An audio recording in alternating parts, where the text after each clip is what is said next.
እንዴት ቆያችሁ? በዛሬ መርሃ ግብራችን የምናነሳው ቅዱሱን ጽዋ በአካል ለማየትና ሚስጥሩን ለመፍታት የሚደረግን እጅግ አስደናቂ ታሪክ ይሆናል።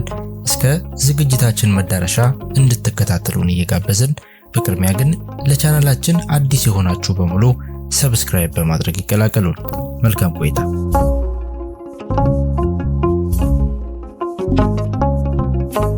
ጠዋት ለኪዳን አባ አክሊሉ ሲነሱ አብሬ ተነስቼ ወደ ቤተ ክርስቲያን ሄድኩ። እንደተለመደው ኪዳኑ ሲያልቅ አባ ማጠንታቸውን ይዘው ወደ ዋሻው ወረዱ። እኔም ተከትዬ ሄድኩ። አጥነው እንደጨረሱ ከዋሻው በር በስተውጭ ካለች ጠፍጣፋ ድንጋይ ላይ ሄደው አረፋሉ። እኔም ከፊት ለፊታቸው ሄጄ ቁጭ አልኩ። ፈገግ ብለው ካዩኝ በኋላ ይህ ቦታ ከ8ኛው መቶ ክፍለ ዘመን በፊት እንደተመሰረተና በኋላም ከግብጽ በመጡ አቡነ ሐራ በተባሉ ጻድቅ እንደተስፋፋ ይነገራል። ስለዚህ በስንክሳር ላይ የተገለጹት የ40 ሰማዕታት መታሰቢያ ሆኖ ተመስርቶ ሊሆን ይችላል። ለአንተ ይኸው ሊበቃ ይችላል። ከጊዜ በኋላ ቦታው የቅዱሳን አጽም ማረፊያ መሆኑን ታሳቢ በማድረግ ምስካበ ቅዱሳን አርባ ሐራ መድኃኔዓለም ተብሎ ተጠራ። ምስካበ ቅዱሳን ማለት የቅዱሳን ማረፊያ ማለት ነው አሉና ትንሽ አረፍ ብለው እንደገና ቀጠሉ። ባለፈው ጀምሬል እንደነበረው ሁልጊዜ ወደዚህ ዋሻ በመጣው ቁጥር እጅግ ደስ ይለኛል። ሙታን ቢመስሉም ቅዱሳን ሕያዋን ናቸው አሉ። አባ እንዲያው ድንገት ድፍረት ባይሆንብኝ እነማን ናቸው አልኩኝ። እነዚህ የቅዱሱ ኪዳን ቅርስ ጠባቂዎች የነበሩ ባለቃል ኪዳን ናቸው አሉኝ። ከፍተኛ መንፈሳዊ ክብር የሚሰጣቸው እንደሆኑ በገጽታቸው ጭምር እያስገነዘቡኝ። የቅዱሱ ጽዋ ማለት ሆኖ አልኩኝ። አዎን የቅዱሱ ጽዋ አሉና ለዚህ ቃል ኪዳን የታመኑና የተገቡ በመሆናቸው የነፍሳቸውም ጽድቅ ብቻ ሳይሆን እስከ ዳግም ምጽአት ድረስ የከበረ ስጋቸው እንዳይበሰብስ አጽማቸው እንዳይፈርስ በመድኃኔዓለም ቃል የተገባላቸው ናቸው አሉ። አወይ መምረጥ አልኩ ከልቤ። ነው እንጂ ልጄ አሉ አባታችን ቅዱሱ ጽዋ እዚህ አርባ ሐራ ነው እንዴ ያለው አልኩ ስፈላስቸር። አይ አይደለም አሉ። ታዲያ እንዴት ነው ነገሩ አልኩኝ ግራ በመጋባት። የቅዱሱን ጽዋ አገልግሎት ሲጨርሱ የተመረጠችላቸውን ዕለት ስትደርስ የቅዱሱ ጽዋ በተሰዋ መስዋዕት ቆርበው ያርፋሉ። ከዚህ በኋላ ቅዱሱ ጽዋ ካለበት ለረፍታቸው ወደ ተመረጠችው ወደዚህች ዋሻ የከበረ ስጋቸው ይመጣል አሉ። እንዴት ነው አስክሬናቸው የሚመጣው አልኩኝ። ከዚህ በታች ባለው ዋሻ አድርጎ እንዲመጣ ይደረጋል አሉ። የፈጣሪ ያለ አልኩኝ። አዎ ልጄ ይህች ሀገር ብዙ ያልተነገሩ አስደናቂ ገቢር ታምራት ይሰራባታል አሉ አባታችን። ቅዱሱ ጽዋ ወደ ኢትዮጵያ እንዴት እንደመጣ ባኮ ያስረዱኝ አልኳቸው። በጸጥታ ብዙ ከቆዩ በኋላ ሁለት አይነት ታሪኮች አሉ። አንደኛው ጌታችን በተሰቀለ ጊዜ ለንጊኖስ የሚባል ሰው ጎኑን በጦር ወጋው፣ ደምና ውሃም ተቀላቅሎ ፈሰሰ። በዚህ ጊዜ ሊቀ መላእክት ቅዱስ ዑራኤል በብርሃን ጽዋ ተቀብሎ ዓለሙን በአራቱ ማዕዘናት ረጨው። የደሙን እጣቢ ያረፈበት ቦታ ሁሉ የቤተ ክርስቲያን መትከያ ቦታ እንዲሆን በመንፈስ ቅዱስ ተለየ። ከዚህ በኋላ ቅዱስ ዑራኤል በብርሃን ጽዋ በቅድስት ሀገር ኢትዮጵያ በማዕከላዊ ምድር እመጓቆላ ተራሮች ውስጥ እስከ ዓለም ፍጻሜ አኖረው የሚል ነው በድርሳነ ዑራኤል የተገለጸውና በብዙ ኢትዮጵያ ሊቃውንት የሚታወቀውና የሚታመነው ታሪክ ነው። ይሁን እንጂ ሌላ ግዘፍ የነሳው የቅዱሱ ጽዋ ታሪክና እውነትም አለ ብለው ዝም አሉ። እኔም በጸጥታ መጠበቅ ያስኩ። በወንጌል እንደምናነበው ጌታችንና መድኃኒታችን ኢየሱስ ክርስቶስ የፋሲካ በዓልን ለማክበር ባለ አንድ ደርብ ቤት ላይ እንዲያዘጋጁለት ደቀ መዛሙርቱን አዘዛቸው። ራትም ከበሉ በኋላ ጽዋውን አንስቶ ይህ ስለ ብዙዎች የሚፈሰው የአዲስ ኪዳን ደሜ ነው፣ ሁላችሁም ከእርሱ ጠጡ አላቸው። በዚያውም ስለ ሞቱና ስለ ትንሣኤው ነገራቸው። ከከበረው የጌታ ራት ምሽት በኋላ ሦስቱም ደቀ መዛሙርት ይዞ ወደ ጌቴሴማኒ ለጸሎት ሄደ። ሐዋርያት እሞታለሁ ስላለ ተረብሸው ነበርና ስለ ቅዱሱ ጽዋ ትኩረት የሰጠ በመካከላቸው አልነበረም። ይሁን እንጂ ሁልጊዜ በምሽት እየመጣ ከጌታ ዘንድ ይማርና ከቃሉ በረከት ይቀበል የነበረ የአይሁድ ሸንጎ አባል የሆነ የአርማትያሱ ዮሴፍ የሚባል ደግ ሰው ነበር። እንደተለመደው በዚህ ምሽትም ከሐዋርያት ተርታ ባይቀመጥም ተገኝቶ ነበር። እናም ከቅዱሱ ራት በኋላ በጌታ የተመረጠውን ቅዱስ ጽዋ አንስቶ ወደ ቤት ወሰደ። የሚገርመው ጌታ በመስቀል ላይ ሲሰቀል ደቀ መዛሙርቱ ሁሉ ሸሽተው ስለነበር ወደ ጲላጦስ ቀርቦ የጌታን ሥጋ በክብር ለመቅበር የለመነ ይህ ታማኝ ቅዱስ ሰው ነበር። ኒቆዲሞስ ከተባለ ሰው ጋር ከመስቀል አውርደው በንጹህ በፍታና በአዲስ ከተልባ እግር በተሰራ ጨርቅ በሽቱና በከርቤ ቀብተው ሲገንዙት ከግርፋቱና ከመወጋቱ የተነሳ ከሥጋው የፈሰሰውን ደም በቅዱስ ጽዋ ተቀበለ። በዚህም ጌታ የተናገረውን ትንቢት መፈጸሙን አከበረ። ከዚህ በኋላ ለራሱ ባዘጋጀውና ከዓለት ተፈልፍሎ በተሰናደው መቃብር የጌታን ሥጋ በክብር አሳረፉ። አይሁድም መጀመሪያ ለክርስቶስ በጎ ሐሳብ በማሳየቱና በሚስጥር እየሄደ በመማሩ ከዚህም ክርስቶስን አሳልፎ ስለመስጠት ክፉ ምክራቸው አለመተባበሩ ሳያንሰው የክርስቶስን ሥጋ ከመስቀል አውርደው በራሱ መቃብር በክብር በማሳረፉ አምርረው ተጣሉት፣ ሊገሉትም ዛቱበት። በዚህ የተነሳ ኢየሩሳሌምን ለቆ ወደ ትውልድ ስፍራው ወደ አርማትያስ ኬብሮንም ትባላለች ቅዱሱን ጽዋ ይዞ ሸሸ። በዚህ ስለ ክርስቶስ እየመሰከረና እያስተማረ መኖር ጀመረ። ከቅዱሱ ጽዋ በሚወጣው ኃይልና ፈውስም ብዙዎች የክርስቶስ አማኝ ሆነው ተጠመቁ ብለው በረጅሙ ተነፈሱ።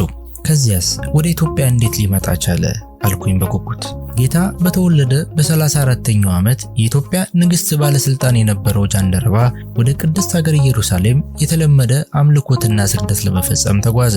በመጽሐፍ ቅዱስ በሐዋርያት ሥራ እንደተገለጸው በመንፈስ ቅዱስ አነሳሽነት ፊልጶስ በተባለ ሐዋርያ አማካኝነት በትንቢተ ኢሳይያስ እንደተጻፈው ነገረ ክርስቶስን ተረድቶ አምኖ በጋዛ ሰርጥ ተጠመቀ።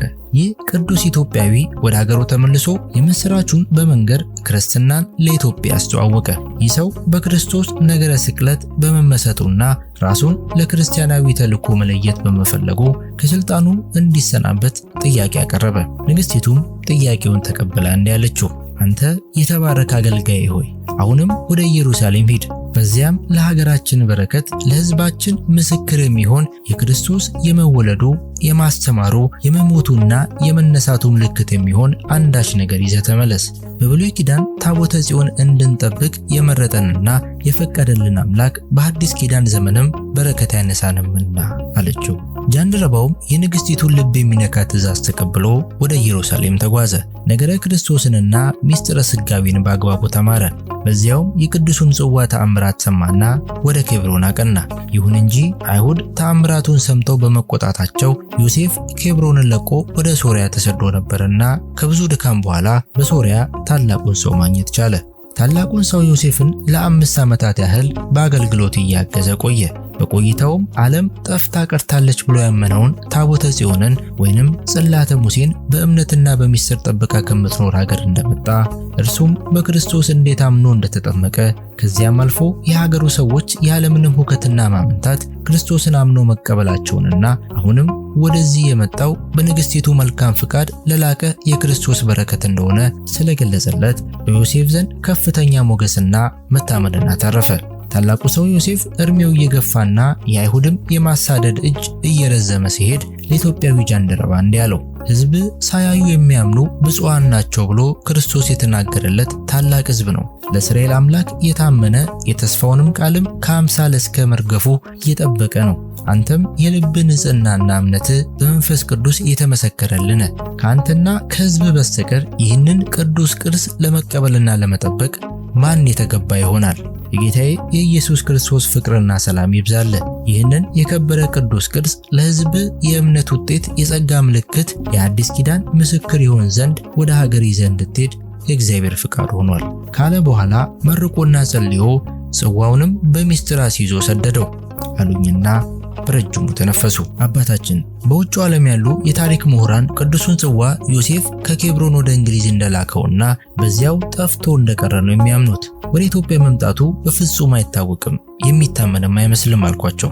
አባ ፈገግ ብለው በተረጋጋ ስሜት እንዲህ አሉ፣ ታሪኩን የነገርኩ ስለጠየከኝ እንጂ አንተን ሆነ ሌሎችን ለማሳመን አይደለም። ሕሊና የፈቀደውን መቀበል ያንተ ፋንታ ነው አሉኝ። ይቅር ይበሉኝ አባ፣ እንዲያው በዓለሙ የሚታመነውን ለመናገር ነው እንጂ ተጠራጥሬ አይደለም። ይልቁንስ ከዚያ በኋላ ምን ሆነ?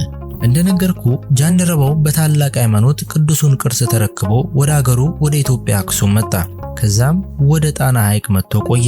ከብዙ ጊዜ ቆይታ በኋላ አባቶች የቅዱስ ኡራኤልን ፍኖት በራእይ በመረዳታቸው ጉባኤ ተሰርቶ የቅዱሱ ቅርስ ማረፊያ ማዕከላዊ ምድር ወደ ሆነችው መንዝ እንዲሆን ወሰኑ።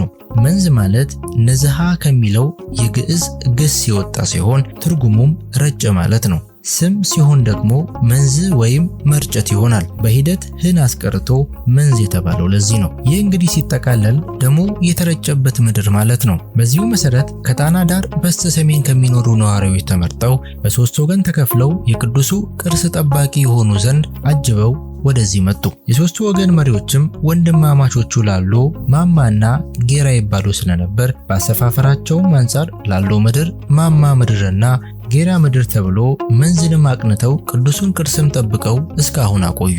ብለው ሲጨርሱ አባ የዚህ ታላቅ ሰው ኢትዮጵያዊ ጃንደረባ ታሪክ ግን በቤተ ክርስቲያንም ሆነ በሀገር ደረጃ በሚገባው መጠን ተመዝግቦ ክብር ተሰጥቶታል ብሎ ያምናሉ አልኳቸው በቁጭት።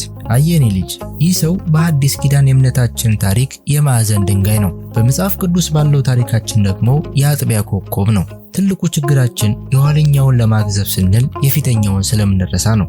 ለምን የእርሱን እውነት በ300 ዓመት ጎትተን ኢትዮጵያ ክርስትናን የተቀበለችው በ4ኛው ክፍለ ዘመን ነው እንደሚባል አይገባኝም። የሆነ ሆኖ ይህ ሰው ከመሰረቶቻችን መካከል ዋናው ሆኖ ገድሉ ተጽፎለታል አሉ። ስለ ኢትዮጵያዊ ጃንደረባ የተጻፈ ገድል በቤተ ክርስቲያንም ሰምቼም አጋጥሞኝም አያውቅም አልኳቸው። አዎ ልክ ነህ፣ በብዙ ቦታ የለም። አንተ ግን ስለዚህ ቅዱስ ሰው የበለጠ ማወቅ ከፈለክ ቦታውን ልነግርህ እችላለሁ ብለው ፈገግ አሉ። አሁን ባይሆንም በሌላ ጊዜ ሄጄ ታሪኩን በደንብ ማጥናት እፈልጋለሁና እባክዎትን ይንገሩኝ አልኳቸው። ቦታው በጌ ምድር ውስጥ እንዳቤት ከሚባል ሀገር ግሼና ተክለ ሃይማኖት ከሚባል ደብር ታገኘዋለህ። በዚያውም የምትደነቅባቸውን ሌሎች ቅርሶችም ታያለህ አሉኝ። ታላቁን ሰው ኢትዮጵያዊ ጃንደረባ በአእምሮዬ እያመላለስኩ በሐሳብ ጭልጥ አልኩና በምናቤ ከወቅታዊ የዓለም እውነት ጋር ቀድሞ ወገኑን ያስተዋወቀ አንጋፋ ዲፕሎማት በታላቁ መጽሐፍ የሀገሩንና የራሱን ስም መትከል የቻለ የማይደበዝዝ ታሪክ ባለቤት ሆኖ ሳለ ምን ነው በወገኖቹ ዘንድ ታሪኩ የተረሳ ሆነ የሚል ቁጭት አደረብኝ።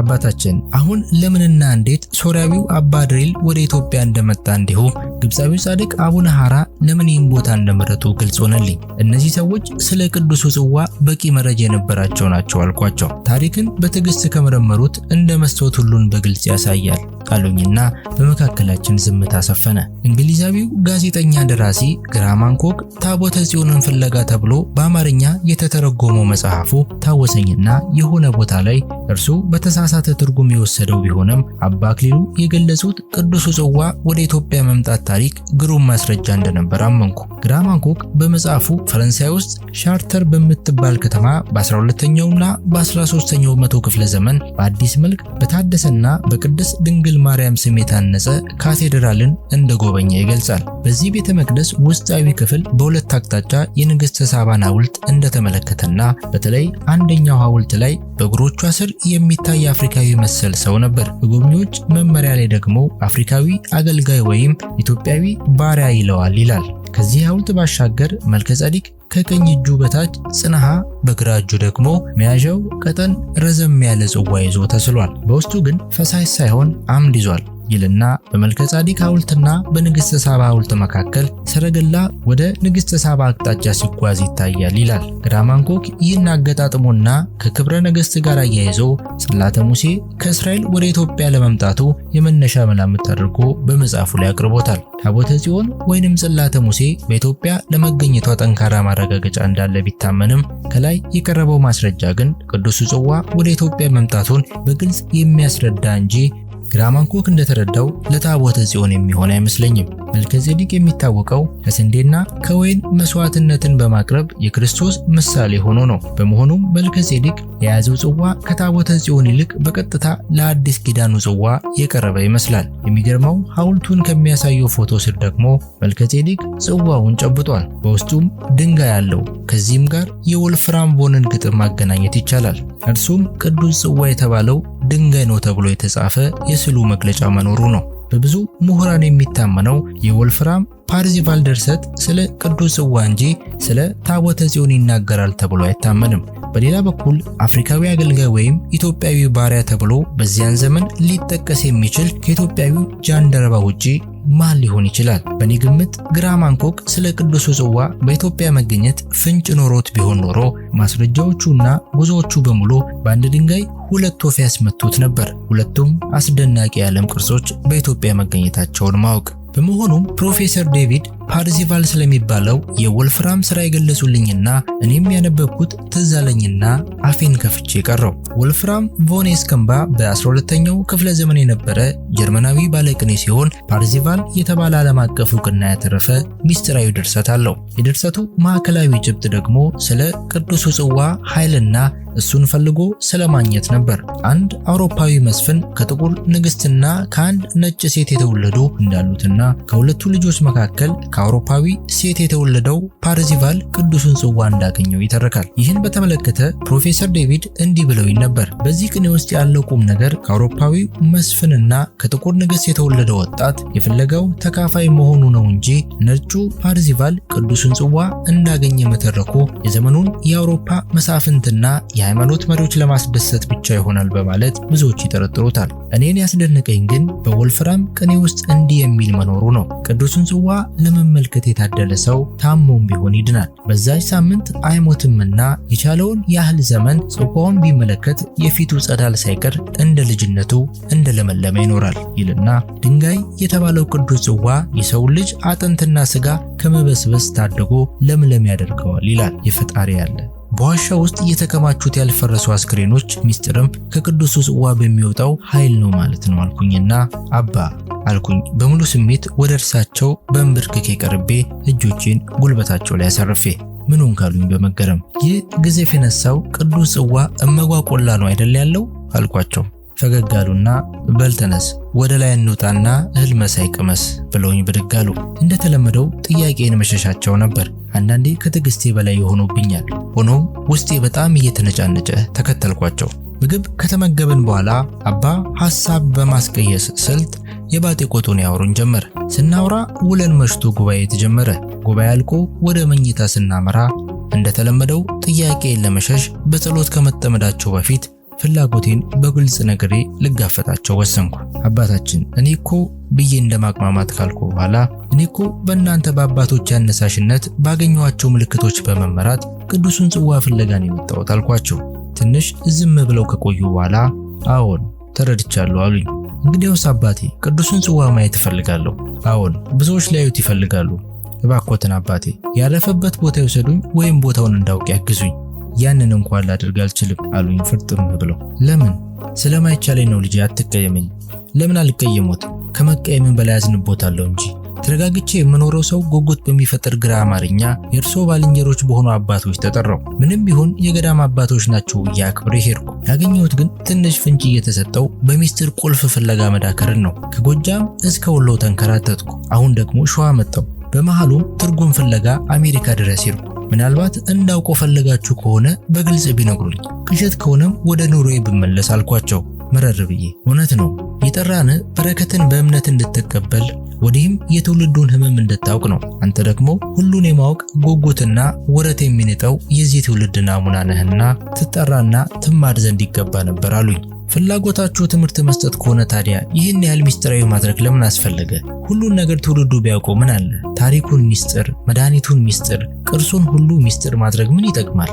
እኛስ የክርስቶስ ፍቅር የለንም? የቃል ኪዳኑ በረከት አይገባንም? እጅግ ሚስጥራዊ ከመሆናችሁ የተነሳ ከትውልዱ ጋር የሚያገናኝ ቅብብሎች ድልድይ መስራት አልቻላችሁ። እንደኔ ያለውን በከተማችን በቅርብ ካሉት ካህናትና አገልጋዮች ጋር ብቻ እየተጋጨና እየተፋጨ እያማና እየናቀ እንዲኖር ፈረዳችሁበት። እውነት ከሆነ ይህ ብቻ እንኳን እናንተን አያስጠይቃችሁ አልኩኝ በምሬት። አየህ አሉ ሲቃ በተሞላበት ድምጸት። የንግግራቸው አጀማመር ሁኔታ ስሰማ ግን የተኛን አንበሳ የመቀስቀስ ያህል ቀይ መስመር እንዳለፍኩ ገባኝ። ቢሆንም ግን ምርጫ አልነበረኝም።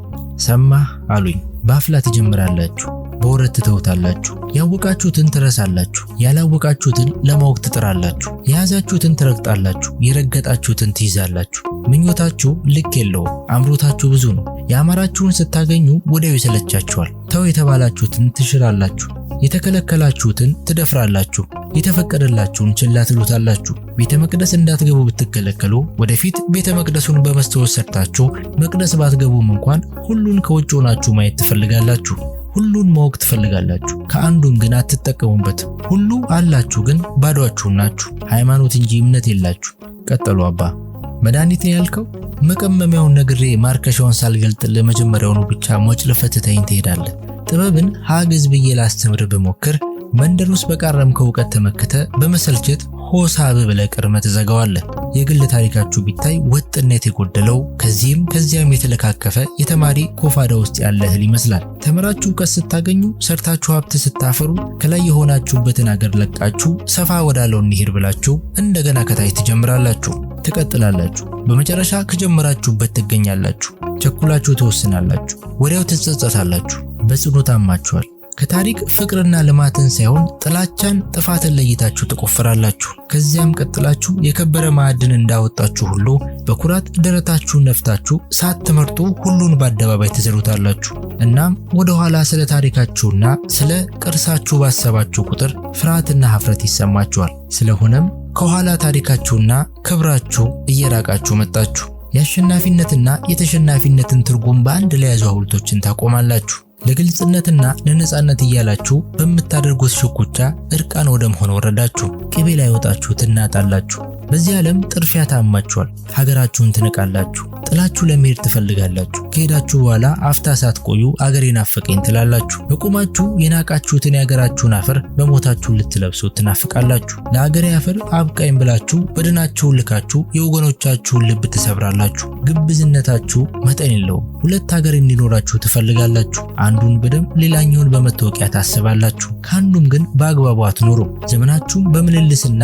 በመዋተት ያልቃል። ምን እንደምትፈልጉ አታውቁም። እናም ፍለጋችሁ አያልቅም። በዚህ የተነሳ ሚስጥር ለመካፈል ቅርስ ለመረከብ የሚያስችል ሰበና አልገነባችሁም። እኛ የመገናኛውን ድልድይ ስላልሰራንና ከናንተ ስለራቅን ሳይሆን ስለማታዩት ወይም ማየት ስለማትፈልጉ አለበለዚያም እንደ ልቦለድ ገጸ ባህሪ የራሳችሁን ያሸበረቀ አስረካቢ ፈጥራችሁ እውኑን ሳይሆን ምናባችሁን መረከብ ፈልጋችሁ ስለምታጡት ነው። እኛ ደግሞ እናንተ ታዩን ዘንድ አላሸበረቅንም፣ ማሸብረቅም አንፈልግም። በዚህ ምክንያት ለእናንተ ሚስጥር ለመናገር ቅርስ ለማውረስ እጅግ ከባድ ሆኗል።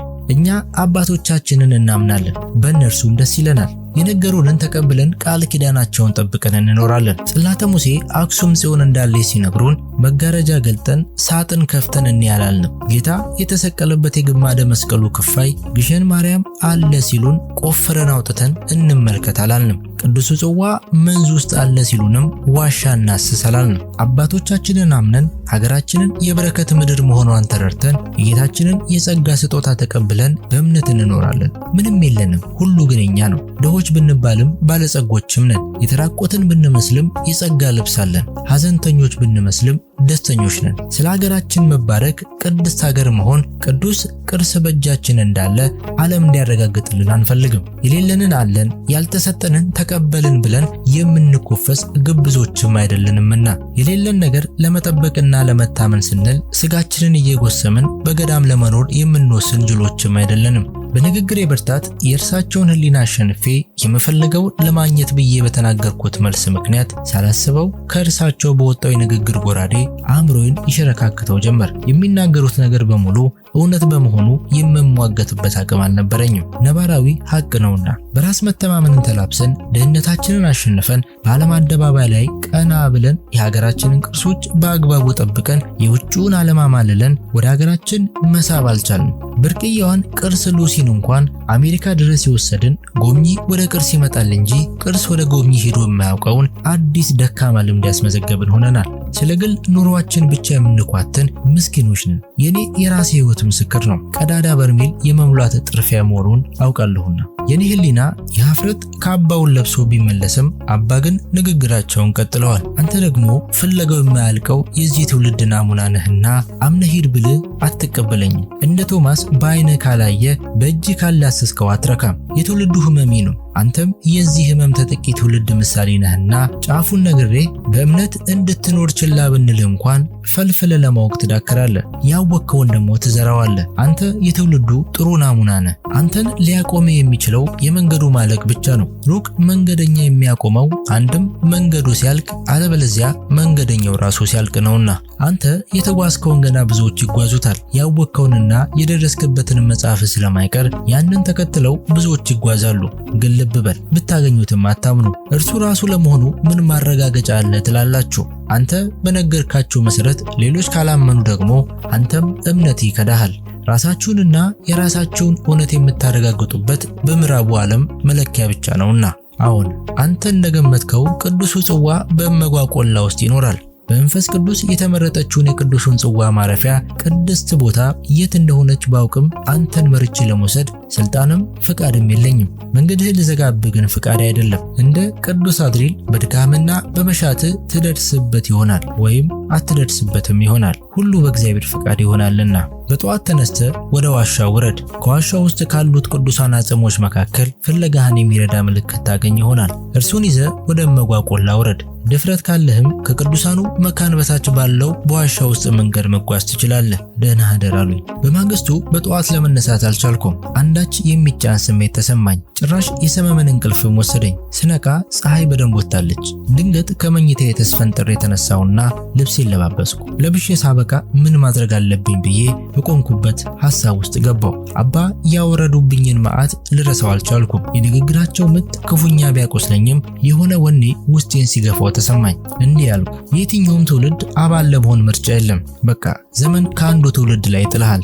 በዚህ ትውልድ ውስጥ ትውልዱን መስለ ከትውልዱ ጋር እየተፋለምክና እየተፋቀርክ ትቀጥላለህ። እኔ የዚህ ፍለጋው የማያልቀው ትውልድ አካል ነኝ። የነ አባ አክሊሉ ትውልድ ለመሆን ጎትቶ ወደዚያ ዘመን የሚወስደኝ ኃይል የለኝም። ፍላጎቱ ቢኖረኝም የመገናኛውን ድልድይ የማውቀው አይመስለኝም። ለዚህም ተጠያቂው ማን ነው ብል የሚመልስልኝም አላገኝ ይሆናል። እንደ አብዛኛው የዚህ ዘመን ትውልድ ሰው ልቤን ያጓጓውን እየተከተልኩ እኖራለሁ። አሁን ፍለጋው የማያልቀው ትውልድ አባል ነኝና አልኩና ወደ ዋሻው በስሜት እየተንደረደርኩ ወረድኩ። ከዋሻው ስደርስ አባ ከተለመደው ቦታቸው ላይ ቁጭ ብለው ዳዊት ይደግማሉ። ጸሎታቸውንም ላለማቋረጥ ዝም ብዬ ቆምኩ። እንደምን አደርክ ብለው መስቀላቸውን ዘረጉልኝ። እግዚአብሔር ይመስገን ብዬ ተሳልሜ ሳበቃ ፊቴን ወደ ዋሻው በር አዙሬ ቆምኩ። አባ ጸሎታቸውን ቀጠሉ።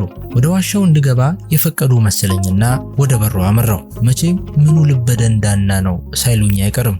የዋሻውን በር አልፌ ወደ ውስጥ ስዘልቅ የዋሻው ውስጥ ቅዝቃዜ ከጥልቅ ዝምታው ጋር ተዳምሮ በአስክሬኖች መሃል መቆሜን አረዳኝ። ድንገት መጠን የሌለው ፍርሃት መጣብኝና ሚዛኔን እስክስት ድረስ ተሸበርኩ። በዚህ በገደል አፋፍ ላይ በጉም ተሸፍኖ በበርካታ ያልፈረሱ አስክሬኖች ተሞልቶ በዝምታ በተከበበ በአለት ዋሻ ውስጥ ምን እሰራለሁ? እንዴትስ ምንስ ነው የምፈልገው? በሚል የገደለ ማሚቱ የሚመስል ሐሳብ በላዩ በአእምሮ ይመላለስ ጀመር። ሳላስበው አስክሬኖቹን ፊት ለፊት እያየው ወደ ኋላ ወደ በሩ ሸሸው። ድንገት ደግሞ አባ የነገሩኝ ከሌላኛው የአእምሮ ክፍል አቃጨለ። ሙታን ቢመስሉም ቅዱሳን ሕያዋን ናቸው የሚለውን አስታወስኩኝ። አሁን እነዚህ አስክሬኖች ብቻ አይደሉም፣ ሕያዋን ቅዱሳን ናቸው። ምን ያስፈራኛል? ባለማመን የአስክሬን ፍርሃትና በማመን ቅዱሱን ቅርስ ፍለጋ እንዴት ሰው ያነክሳል? ወይ ፍርሃትን አለበለዚያ ድፍረትን መምረጥ ግድ ነው አልኩና ወደ ዋሻው ገብቼ አንዱን አስክሬን ብድግ አድርጌ አቀፍኩትና ዝም ጭጭ አልኩ። ከዚህ በኋላ የጠፋውን ዕቃ ሳሎን ውስጥ እንደሚፈልግ አባወራ አንዱን አስክሬን አንስቼ ሌላኛውን እያጋደምኩ በጥንቃቄ ከመግነዛቸው ጋር የታሰረ ወይም በመካከላቸው የተጣለ ጥቅል ወይም መጽሐፍ ወይንም ክታብ ነገር እፈልግ ጀመር። ብቻ አልፎ አልፎ አስክሬን እያነሳው እየጣልኩ እንደሆነ ሳስብ ፍርሃቴ ድንገት ብቅ ይላል። እንደገና ተረጋግቼ ፍለጋዬን እቀጥላለሁ። ምንም የተገኘ ነገር የለም። ተስፋ ቆርጬ ወደ አንድ ጥግ ሄጄ ቁጭ አልኩ። በታችኛው ዋሻ ውስጥ መንገድ ልሂድ ይሆን ብዬ አሰብኩ። ነገር ግን ያለው ርቀት ወደ 35 ኪሎ ሜትር ይጠጋል። ይህን ያህል ርቀት በዋሻ ውስጥ ብቻዬን መጓዝ አደገኝነቱ ታየኝ። ቢያንስ አሁን የማስበው አይደለም አልኩና የቅዱሳኖቹን አስክሬኖች በእርጋታ አስተውላቸው ጀመር። ግማሾቹ አስክሬኖች መግነዛቸው ተፈቶ መልካቸው በግልጽ በሕይወት እንዳለ ሰው ሆኖ ጠውልጎ የሚታይ ሲሆን ሌሎቹ ግን መግነዛቸው ሳይፈታ በጠንካራ ሸራ ከላይና ከታች ተቋጥሮ የተቀመጡ ናቸው። መግነዛቸውን ያልተፈቱትን የበለጠ አተኮሬ ሳይ የአንደኛው አስክሬን ቅርጽና ይዘት ለየት አለብኝ። ከመቀመጫ የተነስቼ ከሌሎቹ አስክሬኖች በጥንቃቄ ለይቼ አወጣሁት። በእጄ ስዳስሰው የሰው ቅርጽ የለውም፣ ይልቁንም ቁሳቁስ መሰለኝ። በአንድ በኩል ያለውን መቋጠሪያ ፈታሁት። አሁን ሰው ከውጪ ቢመጣ ምን ይላል? አባስ ቢያዩ ምን ይላሉ አልኩ ለራሴ። ተራ ሰው እንደሆነ አይመጣም። አባም እንደ ህመምተኛ ቆጥረው ፈቅደውልኛል። ካሁን ወዲህ ወደ ኋላ ማለት የለም አልኩ ለራሴ። ቋጥሮን ፈትቼ ሳይ አብረቅላቂ ጨርቅ ታየኝ። እጄን ሰድጄ አወጣሁት። ያረጀ ልብስ ተክኖ ነው። ቀጥዬ ስሰድ እንዲሁ ያረጀ አብድልከን የሚባል ቀሚስ ነው። በመጨረሻ ሸራውን ዘግዝቄ በሙሉ ዘረገፍኩት። ሁሉም የአንድ መነኩሴ አልባሳት፣ መታጠቂያና መቁጠሪያ ነገሮች ናቸው። ከመሃል ግን አንድ ጥቅል ብራና አየው። ብራናውን ብድግ አድርጌ ጥቅሉን ፈታሁትና ለማንበብ ስሞክር አልታያለኝ። ወደ ዋሻው በር ጠጋ ብዬ አቧራውን አራግፌ ለማየት ስሞክር ስዕል መሳይ ነገር ታየኝ። መጀመሪያ ጠልሰም መስሎኝ ነበር። በጥንቃቄ የበለጠ አቧራውን አራግፌ ሳየው ግን ጠልሰም ሳይሆን የሸረሪት እድር የመሰለ ስዕል ነው። እንደገና ቀለም እንዳላስለቅቅ እየተጠነቀቅኩ አቧራውን መጥረግ ጀመርኩ። በሸረሪት እድር መሳይ ስዕሉ ላይ ቁጥሮች፣ ፊደሎችና ምልክቶች ተነቅሰውበታል። አንዳቸው አንዳቸውን በመክበብና ሌሎቹ ደግሞ ከመሃል ወደ ውጪ እንደ ጨረር በሚወጡ ቀጥታ መስመሮች የተሰራ ስዕል ነው። ወደ ጠርዝ ያለውን ክፍል እንደገና አጽድቼ ስመለከተው አንድ ጽሑፍ ያለ መሰለኝ። ወደ ውጭ ወጥቼ ደብዛዛውን ፊደላት ሳስተውል የግዕዝ ናቸው። ከብዙ የጥንቃቄ ጠረጋ በኋላ ፊደሎቹን አጥርቼ በማየቴ አገጣጥሜ ሳነባቸው ድንገት በደስታ ይሁን በድንጋጤ ሰውነቴ ባለበት ደርቆ ቀረ። አገኘሁት አልኩኝ። ብራናውን በጥንቃቄ ከዘረጋሁት በኋላ በያዝኩት አይፎን ካሜራ ደጋግሜ ያነሳሁት።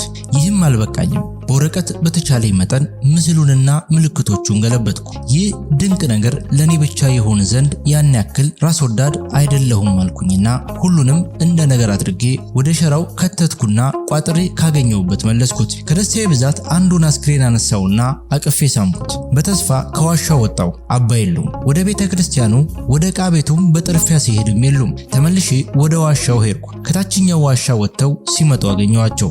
ፊቴ በደስታ ተሞልቶ ቢያዩም ብዙ አልተደነቁም። ጨረስክ አሉኝ። አዎን አባ፣ አሁን መሄድ አለብኝ አልኳቸው። አላልኩህም እንዲህ በጥርፊያ የተሞላችሁ ናችሁ ያሉ መሰለኝ። አሁን ልትሄድ አሉኝ። አዎ አባታችን፣ ጸሎት ያድርጉልኝና ልሄድ አልኳቸው። ወደ ዕቃ ቤቱ ሄድን። ከግንድ ላይ ያረፋሉና የዛሬን እንኳን አታድርም አሉኝ። አይ አባታችን፣ ብዙ ቀን እኮ ቆየው፣ ግድ የለም ልሄድ አልኳቸው። በል እንግዲህ ካልክ አሉና ተነስተው ጸሎት አድርገው ሲያበቁ ትከሻዬን ሳም አደረጉኝና ትኩር ብለው አዩኝ። ፊታቸው ላይ የሐዘን ስሜት አየው። ጥበብና እምነት ከፊት ቢቀርቡ ቢቻል እምነትን ምረጥ፣ ባይቻል ደግሞ እምነትን አስቀድም አሉና የመድኃኔዓለም ፍቃድ ይሁንልህ አሉኝ። ከቤተ ክርስቲያን ወጥቼ ከአውራ ጎዳናው ስደርስ አንድ አይሱዙ የጭነት መኪና እህል ጭኖ ወደ ሙላሌ ከተማ ሊሄድ ሲነሳ ደረስኩ። ጋቢና ቦታ የለንም፣ ከላይ ደግሞ ነፋስና አቧራውን አትችለውም አለኝ ሹፌሩ። ግድ የለም እንደውም ከላይ መሆን ነው የሚፈልገው አልኩና ገብስና ስንዴ ሞልቶ ከተጫነው መኪና ላይ ወጣው። መኪናው ፍጥነቱን እየጨመረ በሄደ ቁጥር የመንዝ ቅዝቃዜ ነፋስ እንደ ሸዋፊ ወይንም ባልጩት ድንጋይ ፊቴን ይሸረካክተው ጀመር። አቧራው ወደ ሰማይ ተጥመልምሎ ከወጣ በኋላ ከላይ ላይ ይመረቅ ጀመር። በጣም ደስ አለኝ። ለጊዜውም ቢሆን በስጋዬ ላይ የሰለጠንኩ መሰለኝ። እኔ የምለው እምነት ግን ምንድነው አልኩ ለራሴ። እምነት የምትፈልገውን ነገር እንደምታገኝ አምነ መትጋት ነው ወይስ የምትፈልገውን እንደምታገኝ አምነ እንደተደረገልህ ቆጥረ በርካታ መኖር? የመጀመሪያውን ትርጉም የሰጠነው ለትጋቱ ጥበብ ሊያስፈልግ ነው። አባ ቢቻል እምነትን ምረጥ ሲሉስ ምን ማለታቸው ይሆን? በዚህ ጥያቄ ራሴን አቧድኜ ሳሟግት ሙላሌ ከተማ ደርሰናል። ወረዳ ላይ ረዳቱ። ሙላሌ ከተማ ስንደርስ ወፍጮ ቤት የዋለ ሰው መስዬ ከመኪናው ወረድኩ። ለአቧራው ግድ ባይኖረኝም አልቤርጎ ለመያዝ አቧራዬን በመጠኑ አረጋግፌ ወደ ሆቴሉ ሄጄ አልጋ ያዝኩ። በነጋታው ትልቅ ስራ ይጠብቀኛል፣ የስዕሉን ትርጉም ማወቅ። ስለዚህ ከሰዓት በኋላ ያለውን ጊዜና ምሽቱን ዘና ብዬ ለማሳለፍ ፈለግኩ። ከ18 ዓመታት በፊት ለኔ ሙላሌ ትልቅ ከተማ ነበረች። አሁን ባለኝ የኑሮና የአስተሳሰብ መጠን ግን ዘና ማድረግ ቀርቶ እንደ ነገሩ ለማሳደር እንኳን የማትመች መሆኑን ሳውቅ በዚህ ዓለም የሰው ልጅ ብዙ በማየቱና በማወቁ የሚያገኘው ነገር ቢኖር በቀላሉ መደሰትን ማጣት ነው አልኩኝ። ይገርማል። ለመደሰት ብዙ ነገር ማወቅና ማግኘት አያስፈልግም ነበር። ምሽቱን በቀዝቃዛ ስሜት አሳልፌ ለመተኛት ሞከርኩ። በጠዋት ተነስቼ በሞባይል ካሜራ ካነሳሁትና በወረቀት ከነደፍኩት ስዕል መሳይ የመስመሮች ጥንቅር ጋር ተፋጠጥኩ። ወደ ስራዬ ስገባ ገና ርዕሱን በእርጋታ ማንበብ ሲጀምር ታላቅ ተስፋ አገኘው። አሰረ ፍኖቱ ለአባ አድሪል ይላል። የአባ አድሪል የጉዞ መስመር እንደማለት ነው። የአባ አድሪልን ማንነትና የጉዞውን ዓላማ ስላወቅኩ ያለ ጥርጥር ቅዱሱን ጽዋ ለመፈለግ የተጓዘበትን መስመር የሚያመለክት ካርታ መሆኑን ገመትኩ። ይህ ሰው የቅዱሱን ጽዋ መገኛ ምልክት ሆን ብሎ መቶ የፈለገ ይመስላል። በሸራው ከረጢት የተከተቱት ዕቃዎችም የእርሱ መሆን አለባቸው ብዬ ገመትኩ። ታዲያ የአባ አድሪል አስክሬን ከአርባ ሐራ ወደ ደብረ ሐሮን ለምን ሄደ የሚል ጥያቄ መጣብኝ። ምናልባት ቅዱሱን ጽዋ ለመጠበቅ በጉባኤ ያልተመረጠ ድንገት ዘቡ ብሎ የገባ መንገደኛ ስለሆነ ይሆናል። ለጊዜው ግን መሰረታዊ ጥያቄ አልነበረም። እናም ስዕሉን ማጥናት ጀመርኩ። ክቦቹ መስመሮች በእኩል ርቀት ከውስጥ ወደ ውጪ ትልቁ ትንሹን እየከበቡና እየሰፋ ይወጣሉ። በተለይ በካሜራው ያነሳሁትን ሳይ በጥንቃቄ በሁሉም አቅጣጫ እኩል ርቀት ያላቸው ክቦች ናቸው። በጠቅላላ 6 ክቦች ናቸው። ቀጥታ መስመሮቹ ደግሞ አሁንም በመካከላቸው እኩል ርቀት ይዘው ከመሃል ተነስተው ወደ ውጭ እንደ ጨረር የሚወጡ ሲሆን በጠቅላላ ብዛታቸው 12 ነው። የሁሉም ቀጥታ መስመሮች መጨረሻ ከውጭኛው ክብ መስመር አለፍ ብሎ የቆመ ሲሆን በአራቱ ተቃራኒ አቅጣጫ የሚወጡ 4 የጨረር መስመሮች መጨረሻ ላይ አንዳንድ የግዕዝ ፊደላት ተቀምጠውበታል። የግዕዝ ፊደላቱ ሰ፣ ፅ፣ ደ፣ ም ናቸው። ፊደላቱ የቃል መነሻ መሆናቸውን ገምቼ ቃሉን ስፈልግ ወዲያውኑ ይህ ስዕል በእርግጥም ካርታ ነው ብዬ ፈነደቅኩ። ሰ ሰሜን፣ ፅ ጽባ ወይንም ደግሞ ምስራቅ፣ ደ ደቡብ፣ ም ምዕራብ የሚል መሆኑ ነው። ቀጥሎ ክቦቹን በጥልቀት መመልከት ጀመርኩ። የመጨረሻውና የውጭኛው ክብ መስመር ላይ የግዕዝ ቁጥር ተጽፏል። ይህ ማለት ርቀት ይሆን አልኩ። በእርግጥ በክቦቹ ቁጥር መካከል ያለው ርቀት እኩል ስለሆነ ርቀቱን አንቀናንሶ በማካፈል በየክቦቹ መካከል ያለው ርቀት ማግኘት ይቻላል። ነገር ግን እነዚህ ቁጥሮች ርቀትን የሚያሳዩ ከሆነ መለኪያቸው ምንድነው? ሜትር ወይስ ክንድ ወይስ ሌላ? ምንም ተጨማሪ ምልክት የላቸውምና ቁጥር ወይም ፊደላት ያልሆኑ ምልክቶችን ደግሞ ማስተዋል ጀመርኩ። በዚህ ጊዜ የሞባይሉን ፎቶ ወደ ላፕቶፕ ገልብጬ በደንብ ማጥናት ጀመርኩ። 3 ምልክቶችን በግልጽ ማየት ቻልኩ። የመጀመሪያው የመስቀል ምልክት ሲሆን ከውስጠኛው ክብ መካከል ላይ በአጠቃላይ የስዕሉ ወይንም ደግሞ የካርታው ማዕከላዊ ነጥብ ላይ ተቀምጧል። ሁለተኛው የዘንዶ ምስል ሲሆን ወደ ደቡብ ምዕራብ አቅጣጫ ከተሰመሩት ጨረሮች በአንደኛውና በሶስተኛው ክብ መገናኛ ላይ ራሱ አርፏል። ሶስተኛው ደግሞ 2 የእንግሊዘኛ ቪ የመሰሉ ምልክቶች፣ አንደኛው ከታች ወደ ላይ ተፈጥሮውን ጠብቆ ሲቀመጥ፣ ሁለተኛው ደግሞ ተገልብጦ የመጀመሪያው ላይ ተደፍቶበት የሚያሳይ ነው። ይህን ምልክት ሳይ ልቤ ቀለጠ። ምክንያቱም ይህ ምልክት በብዙ ስነ ጽሑፎች የቅዱሱ ጽዋ ምልክት ተደርጎ እንደሚወሰድ አንብቤ ነበርና አባ ድሪልም ፍለጋውን ከመጀመሩ በፊት ስለ ቅዱሱ ጽዋ በአግባቡ እንዳጠና ግልጽ ነው። የበለጠ የኮምፒውተር ስክሪኑን ሰፋ እያደረኩ ሳይ ይህ ምልክት የተቀመጠባቸው ሁለቱ መስመሮች ማለትም ክቡና ቀጥታው በተቆራረጠ መስመር የተሳሉና ከሌሎች መስመሮች የተለያዩ መሆናቸውን ተረዳው። አሁን ይህ ካርታ እንዴት ወደ መስክና ተግባራዊ ምልከታ ይወስደኛል ብዬ ግራ ተጋባው። እዛው ይገማር ባህር ቆይቼ አባ አክሊሉን ባሳያቸውና ትንሽ ፍንጭ ባገኝ ኖሮ ምን ነበረበት? ምን ይሆን እንደሚያጣድፈኝ ብዬ ተጸጸትኩ። ለመመለስ አሰብኩና ሀፍረት ተሰምቶኝ ተውኩት። በተለይ እርሳቸው የዛሬን እንኳን አታድርም ያሉትን ሳስብ የበለጠ ችኮላዬ ተሰማኝ። ውጤቱ ማሳፈረኝ። ስዕሉ ላይ አፍጥጬ ብዙ ከቆየው በኋላ አእምሮዬ መረጋጋት ሲጀምር የራሴን መልክዓ ምድራዊ መላምት መስጠት ጀመርኩ። መስቀሉ የካርታው መነሻ ነጥብ ሆኖ ተቀምጧል። አባ አክሊሉ ከዋሻ ውስጥ ካሉት ቅዱሳን አጽሞች መካከል ፍለጋህን የሚረዳ ምልክት ታገኝ ይሆናል፣ እርሱንም ይዘ ወደ እመጓቆላ ሂድ ያሉኝ ትዝ አለኝና መስቀሉ የእመጓቆላ ኡራኤል ቤተክርስቲያን ሊሆን ይችላል ብዬ ወሰድኩ። ከመስቀሉ ተነስተው ወደ ውጭ የሚወጡት መስመሮች ብዛት 12 በመሆኑ በሁለት ቀጥታ መስመሮች መካከል የ30 ዲግሪ ልዩነት አለ ማለት ነው። ስለዚህ የሰሜኑን መስመር 0 ዲግሪ ብለን ብንቆጥር የቅዱስ ጽዋ ምልክት ያለበት መስመር ከምስራቅና ከደቡብ አቅጣጫ መካከል ከተሰመሩት ሁለት መስመሮች ወደ ደቡብ አቅጣጫ ላይ ካለው ነው። ስለዚህ የቅዱስ ጽዋ የሚገኝበት ስፍራ ከቤተ ክርስቲያኑ በደቡብ ምስራቅ አቅጣጫ በ150 ዲግሪ ላይ ነው ማለት ነው። ምን ያክል ርቀት ላይ ነው ለሚለው በአምስተኛው ክብ መስመር ላይ ነው። ነገር ግን ይህ መስመር ከቤተ ክርስቲያኑ በምን ያክል ርቀት እንደተቀመጠ የሚገልጽ መረጃ በግልጽ የለም። በመጨረሻ ክብ መስመር የተቀመጠው ቁጥር በግዕዝ 6000 በአማርኛ 60,000 የሚለው ርቀትን የሚያመለክት ይሆናል ብዬ ወሰድኩ። በዚህ መሰረት እያንዳንዱ ክብ መስመር ከማዕከላዊው ነጥብ 10,000 እየጨመረ ይሄዳል ማለት ነው። በዚህ ስሌት መሰረት ቅዱሱ ጽዋ በአምስተኛው ክብ ላይ የሚገኝ በመሆኑ ከቤተ ክርስቲያኑ በ50,000 ርቀት ላይ ይገኛል ማለት ነው። ይሁን እንጂ 50,000 የሚለው ቁጥር ብቻ እንጂ መለኪያ ስላልተቀመጠለት ሜትር ይሁን ክንድ አለበለዚያ ጫማ የሚታወቅ ነገር የለውም። ስለሆነም በዚህ መላምት የቅዱሱ ጽዋ መገኛ ከቤተ ክርስቲያኑ በየት አቅጣጫ እንደሆነ እንጂ በምን ያክል ርቀት እንደሚገኝ አሁንም ፍንጭ የለውም። በመሆኑም አባ ድሪል ሊጠቀም የሚችለው የርቀት መለኪያ ምን ሊሆን ይችላል ብዬ ማሰብ ጀመርኩ። በመካከል ግን ሌላ ጥያቄ ብልጭ አለብኝ። የዘንዶ ምልክት ምንድን ነው? በካርታ ላይ ካለው በተገለጸው ስሌት መሰረት የዘንዶ ራስ ያለበት ስፍራ ከቤተ ክርስቲያኑ በ240 ዲግሪ በ30,000 ርቀት ላይ ይገኛል ማለት ነው። በብዙ የኢትዮጵያ ክፍል ከዘንዶ ጋር የሚነገሩ አፈታሪክ የሚመስሉ ትረካዎች አሉ። ይህ ከሆነ የሚታወቅ ምልክት ተገኘ ማለት ነው። ስለዚህ አሁን ወደ እመጓቆላ የምመለስበት ጊዜ ደረሰ ማለት ነው አልኩ። በማግስቱ አርፍጄ ወጣቶችን አስከትዬ ወደ እመጓ ቆላ ወረድኩ። ደጋውን ጨርሼ ወደ ቆላው መውረጃ ስደርስ ልዩ ስሜት ተሰማኝና በተመስጦ ቁልቁል ተመለከትኩ። ገደሉን ወርደን ከቤተ ክርስቲያኑ ስንደርስ እማሆይ እሴተ ማርያም በፈገግታ ተቀበሉኝ። ቀኑን ሙሉ ስለ አባ አክሊሉ ጤንነትና ስለ ደብረ ብርሃን ጉዟችን እያወራኋቸው አሳለፍን። በመሃል እንደዋዛ አባ ስለ ፍለጋ ምን አሉ አሉኝ። ምንም የሚጨበጥ ነገር አልነገሩኝም አልኩ። በተራዬ ሚስጥር ጠባቂ ለመምሰል ሞከርኩ። አይ አባ አክሊሉ እንኳን የሚናገሩትን ነገር መሬት ጠብ የሚል የለውም፣ ምናልባት በደንብ አልተረዳሃቸው ይሆናል አሉ።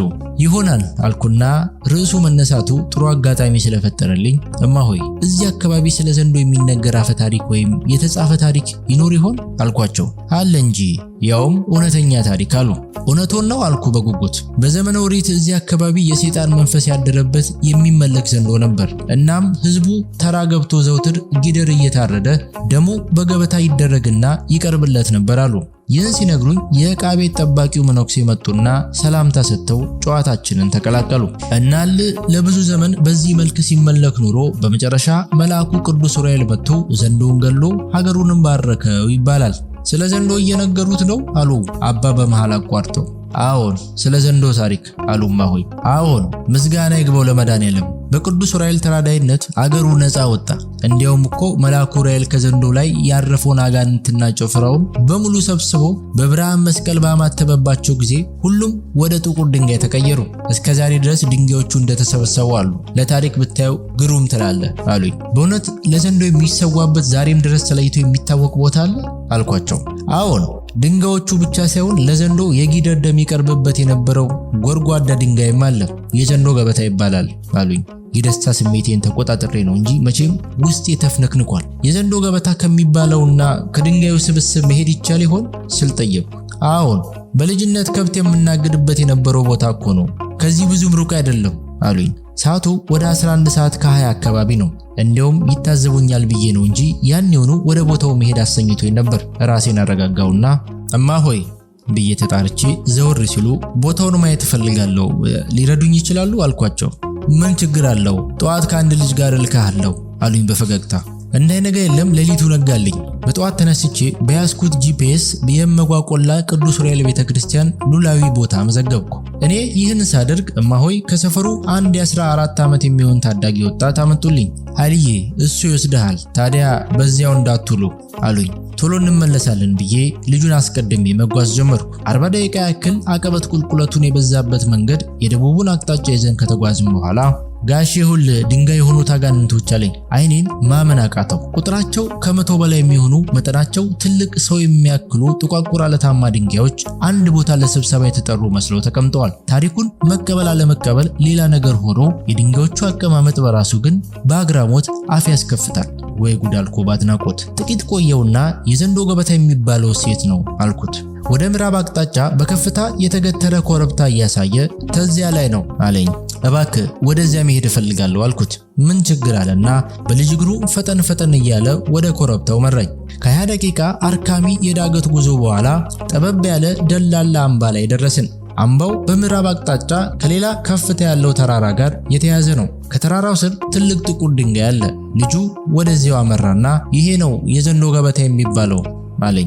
ሽበት የወረረው ወጥ ክብ መሳይ ድንጋይ ሆኖ ቁመቱ 90 ሳንቲሜትር ሲሆን መሃሉ ላይ ስፋቱ 70 ሳንቲሜትር በ50 ሳንቲሜትር ሲሆን ጥልቀቱ ደግሞ 15 ሳንቲሜትር የሚሆን ጉድጓድ አለው። ገበታ ያሰኘው ይሄ ነው። እንደ ታሪኩ ከሆነ እዚህ ላይ ለዘመናት ለዘንዶ የጊደር ደም ይሰዋለት የነበረው። ትንሽ እረፍት ካደረኩ በኋላ ጂፒኤስ አውጥቼ ሉላዊ ቦታ ያለበትን ወሰርኩ። ከዚያም ከቤተ ክርስቲያኑ ላይ ከወሰርኩት ነጥብ ጋር አቅጣጫውን አስተያየው። የዘንዶ ገበታ ከቤተ ክርስቲያኑ በ245 ዲግሪ ላይ መገኘቱን አወቅኩ። በጣም ይገርማል። ከአባ ድሌል ካርታ በመነሳት ያወጣሁት መላምት ጋር እጅግ ተቀራራቢ ሆነ ማለት ነው። የአባ ድሌል ካርታ በትክክል የተሰራ መሆኑን አረጋገጠልኝ። ይህ ማለት የቅዱስ ጽዋ መገኛም እንደገመትኩት በካርታው ላይ በተሳለው ዲግሪ መሰረት ይሆናል ማለት ነው። አባ ድሌል በቂ የካርታና የመልክዓ ምድር ዕውቀት ሊኖረው እንደሚችል መገመት ይቻላል። አለበለዚያ ይህን የመሰለ ጉዞ ለማድረግ መጀመሪያውኑ አይሞክርም ነበርና።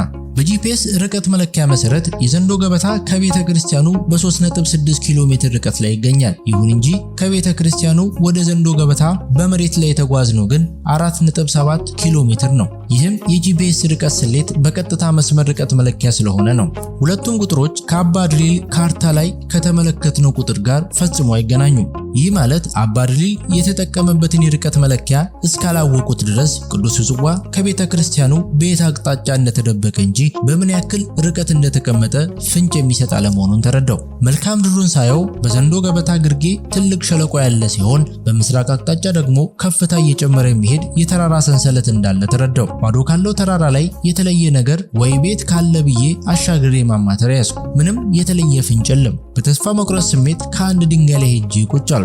በሐሳብ ስንገላታ ከቆየው በኋላ ድንገት አንድ ሐሳብ ብልጭ አለልኝ። ወጣቱን ወደ ቤተ ክርስቲያኑ በፍጥነት እንመለስ አልኩት። የተከሰተልኝን ሐሳብና መላምት ቀላል የሥነ መሬት አመክንዮአዊ ስሌት ነበር። የቅዱስን ጽዋ ማረፊያ በሁለት መንገድ በንጽጽር ልኬት ማስላት ነው። አንደኛው ዘዴ በአባ ድሪል ካርታ መሰረት የዘንዶ ገበታ ከቤተ ክርስቲያኑ በ30,000 መለኪያው አይታወቅም ርቀት ላይ ሲገኝ፣ ቅዱሱ ጽዋ ደግሞ በ50,000 ላይ ይገኛል። በኔ ጂፒኤስ ደግሞ የዘንዶ ገበታ በቀጥታ ርቀት 3.6 ኪሎ ሜትር ላይ ይገኛል። ስለዚህ 30,000 3.6 ኪሎ ሜትር ከሆነ 50,000 ምን ያክል ይሆናል ብዬ ማስላት ነው። ሁለተኛው ዘዴ ደግሞ ምናልባት 30,000 ርቀት መለኪያ ካልሆነ ካርታውን በፎቶ አንስቼ ወደ ኮምፒውተር ስለገለበጥኩት ስክሪኑ ላይ የካርታ ርቀቱን መመልከት ይቻላል። በዚህ መሰረት የዘንዶ ገበታ 3.5 ሳንቲሜትር ከቤተ ክርስቲያኑ የሚርቅ ሲሆን የቅዱሱ ጽዋ ምልክት ደግሞ 5.8 ሳንቲሜትር ላይ ይገኛል። ስለዚህ 3.5 ሳንቲሜትር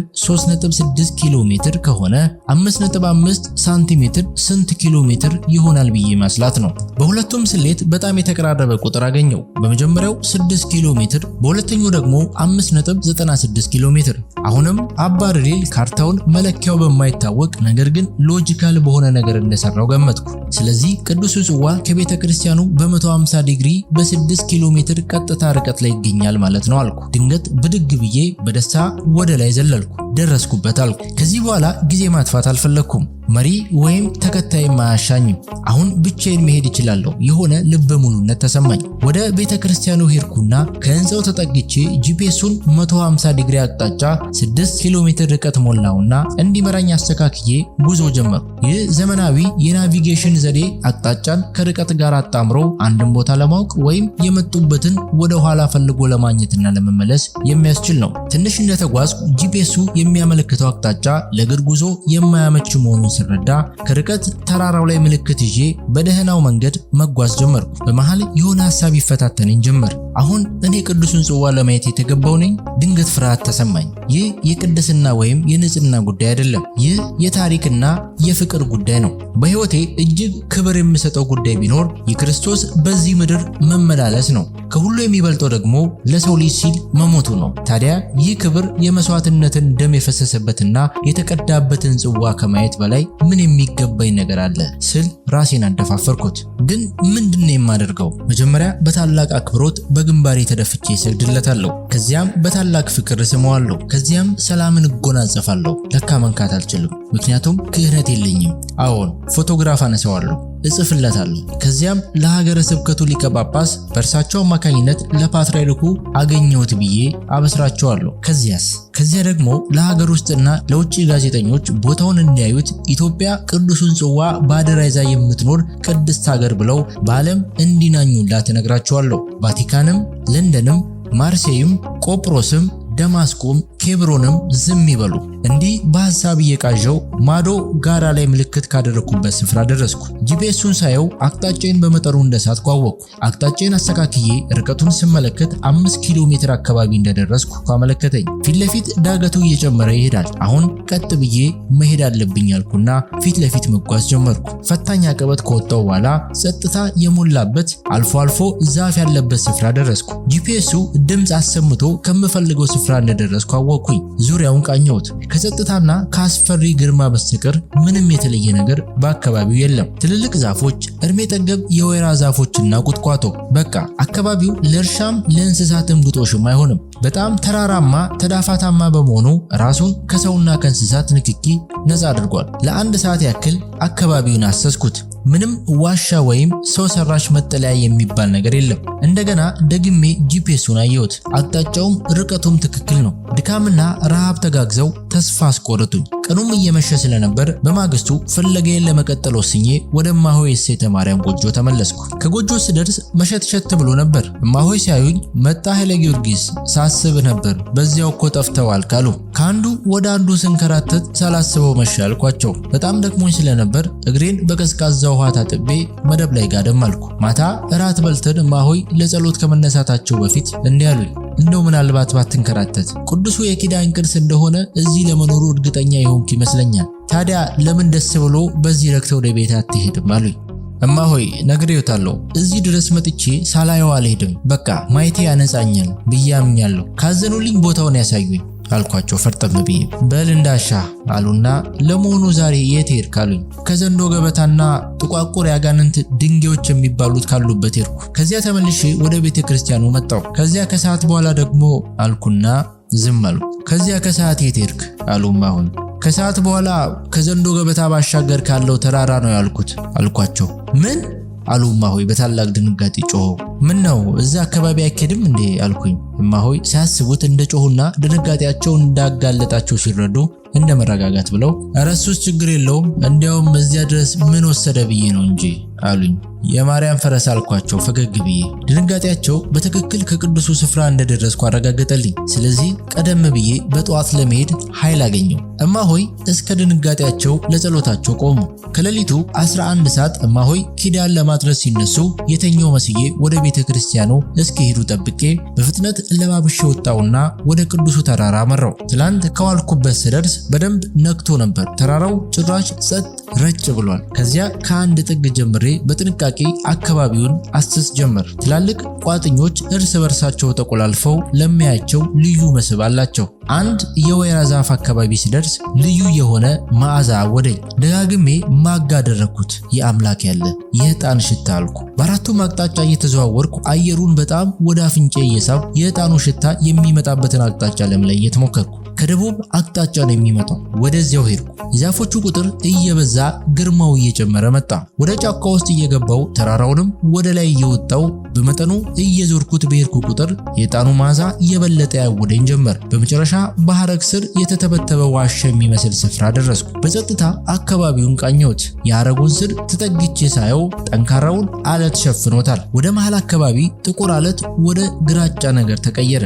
የሐረጉን ስር ገለጥ አድርጌ ሳየው እንጨት ነው። ሐረጉን አሁንም በደንብ ገለጥ ሳደርገው በር መሆኑን አወቅኩ። ስገፋው ተዘግቷል። በደንብ ተጠግቼና ጆሮዬን ለጥፌ ሳዳምጥ ከዕጣኑ መዓዛ ተጨማሪ ዜማ የሰማው መሰለኝ። በሩን በደንብ ገፋሁት። ንቅንቅ አልልም አለኝ። ከውስጥ በኩል ለመቀርቀሩ እርግጠኛ ሆንኩ።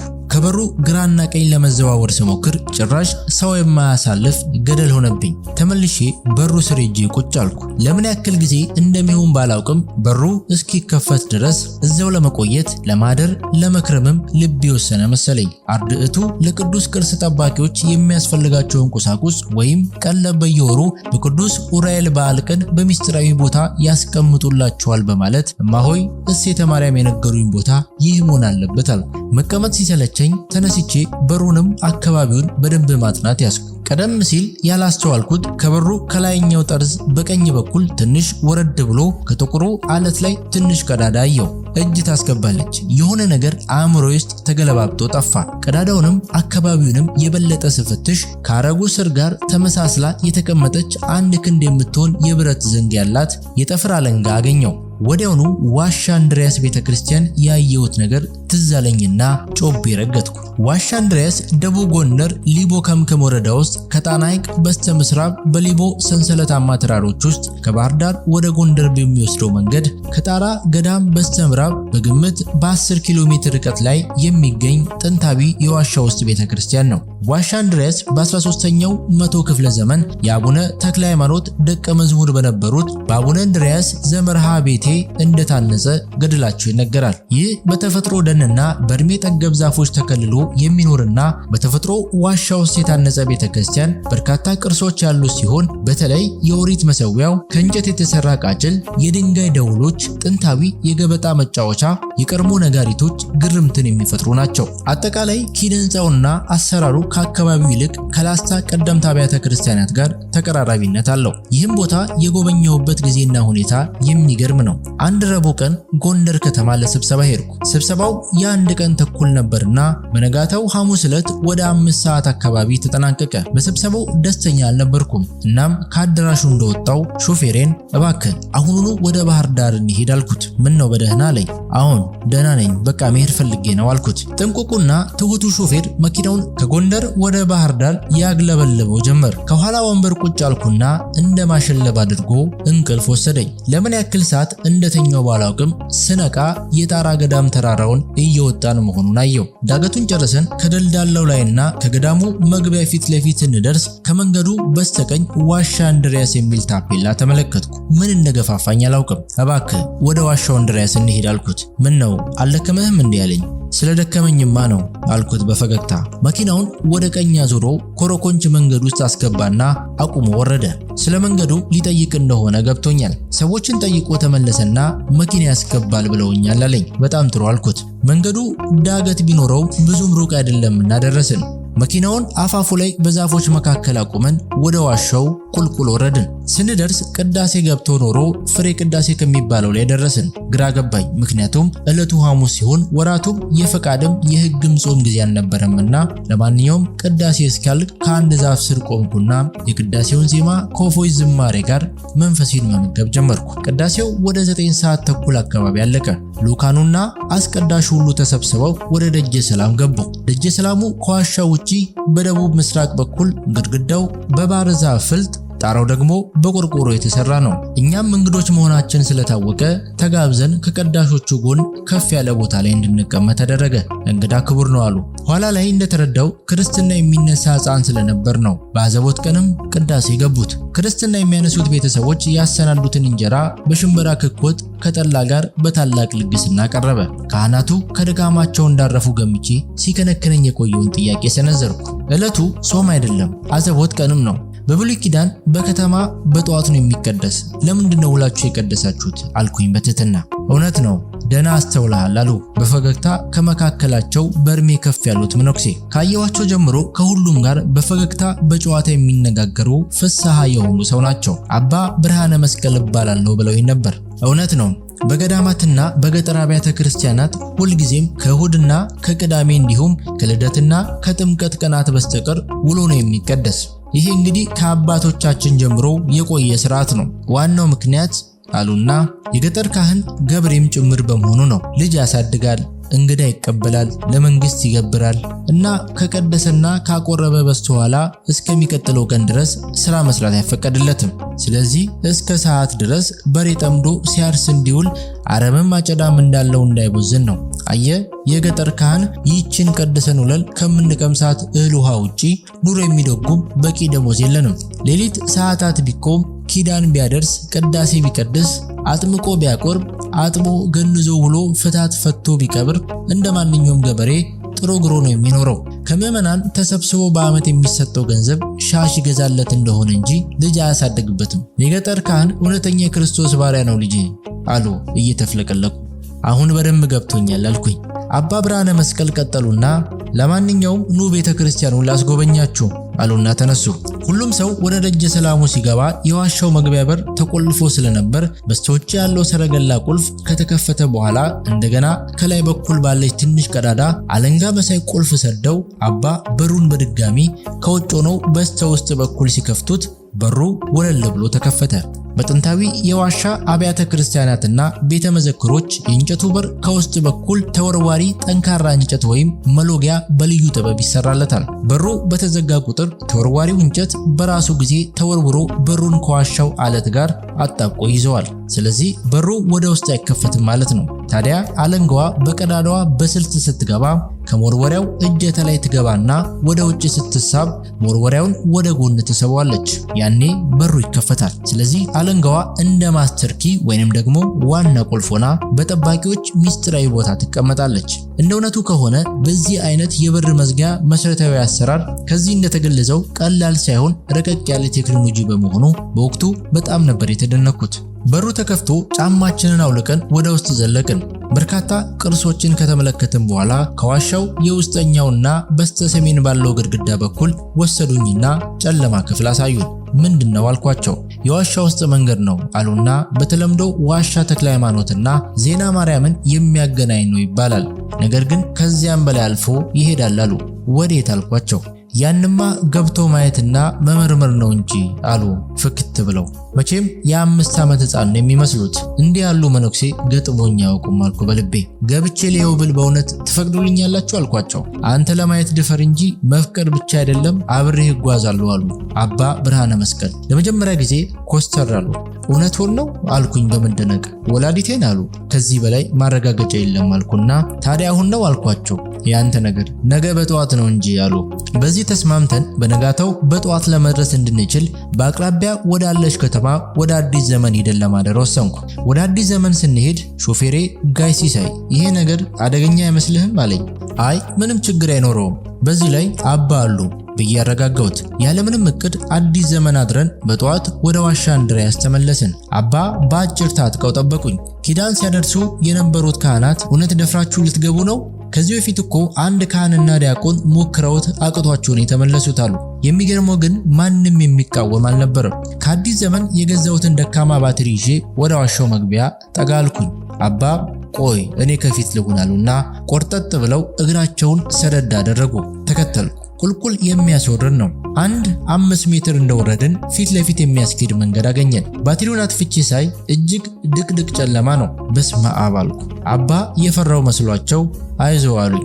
ችግር የለም ይሄዱ አልኩና ባትሪውን አበራሁት። 20 ሜትር እንደተጓዝን ውሃ የቆመበት ስፍራ ደረስን። ይህ ጸበል ነው። አልፎ አልፎ ጠንካራ ካህናት እየመጡ ይቀዱና አራብተው ህሙማንን ያጠምቁበታል። ብዙ ሰው ፈውሷል አሉኝ። በእጄ ጨልፌ ፊቴንና ልቤ አካባቢ ደረቴን ቀባሁት። አባ ጸበሉን ላለመርገጥ በዳር በኩል ቋጥኙን ታከው አለፉ። አካላቸው ሲተጣጠፍና ሲራመዱ ንቃታቸው አዛውንት አይመስልም። እድሜያቸውን ስገምት ወደ 70 ይሆናል። እኔም ጸበሉን ሳርግጥ ቋጥኙን ታክኬ ያለፍኩ። ጸበሉን እንዳለፍን ዋሻው እየሰፋ መጣ። ዙሪያውን ሳየው ጣራው ከፍ ያለና ግድግዳው መደዳውን እንደ ስቴዲየም መቀመጫ ደረጃ ያለው ነው። በግምት ስፋቱ 10 ሜትር ይሆናል። ይህ ስፍራ ቅዱሳን የሚሰበሰቡበት የነበረ ነው አሉ አባ። በዚህ ድቅድቅ ጨለማ አልኩኝ። መብራት ይቸግራቸዋል ብለን የኔ ልጅ አሉ።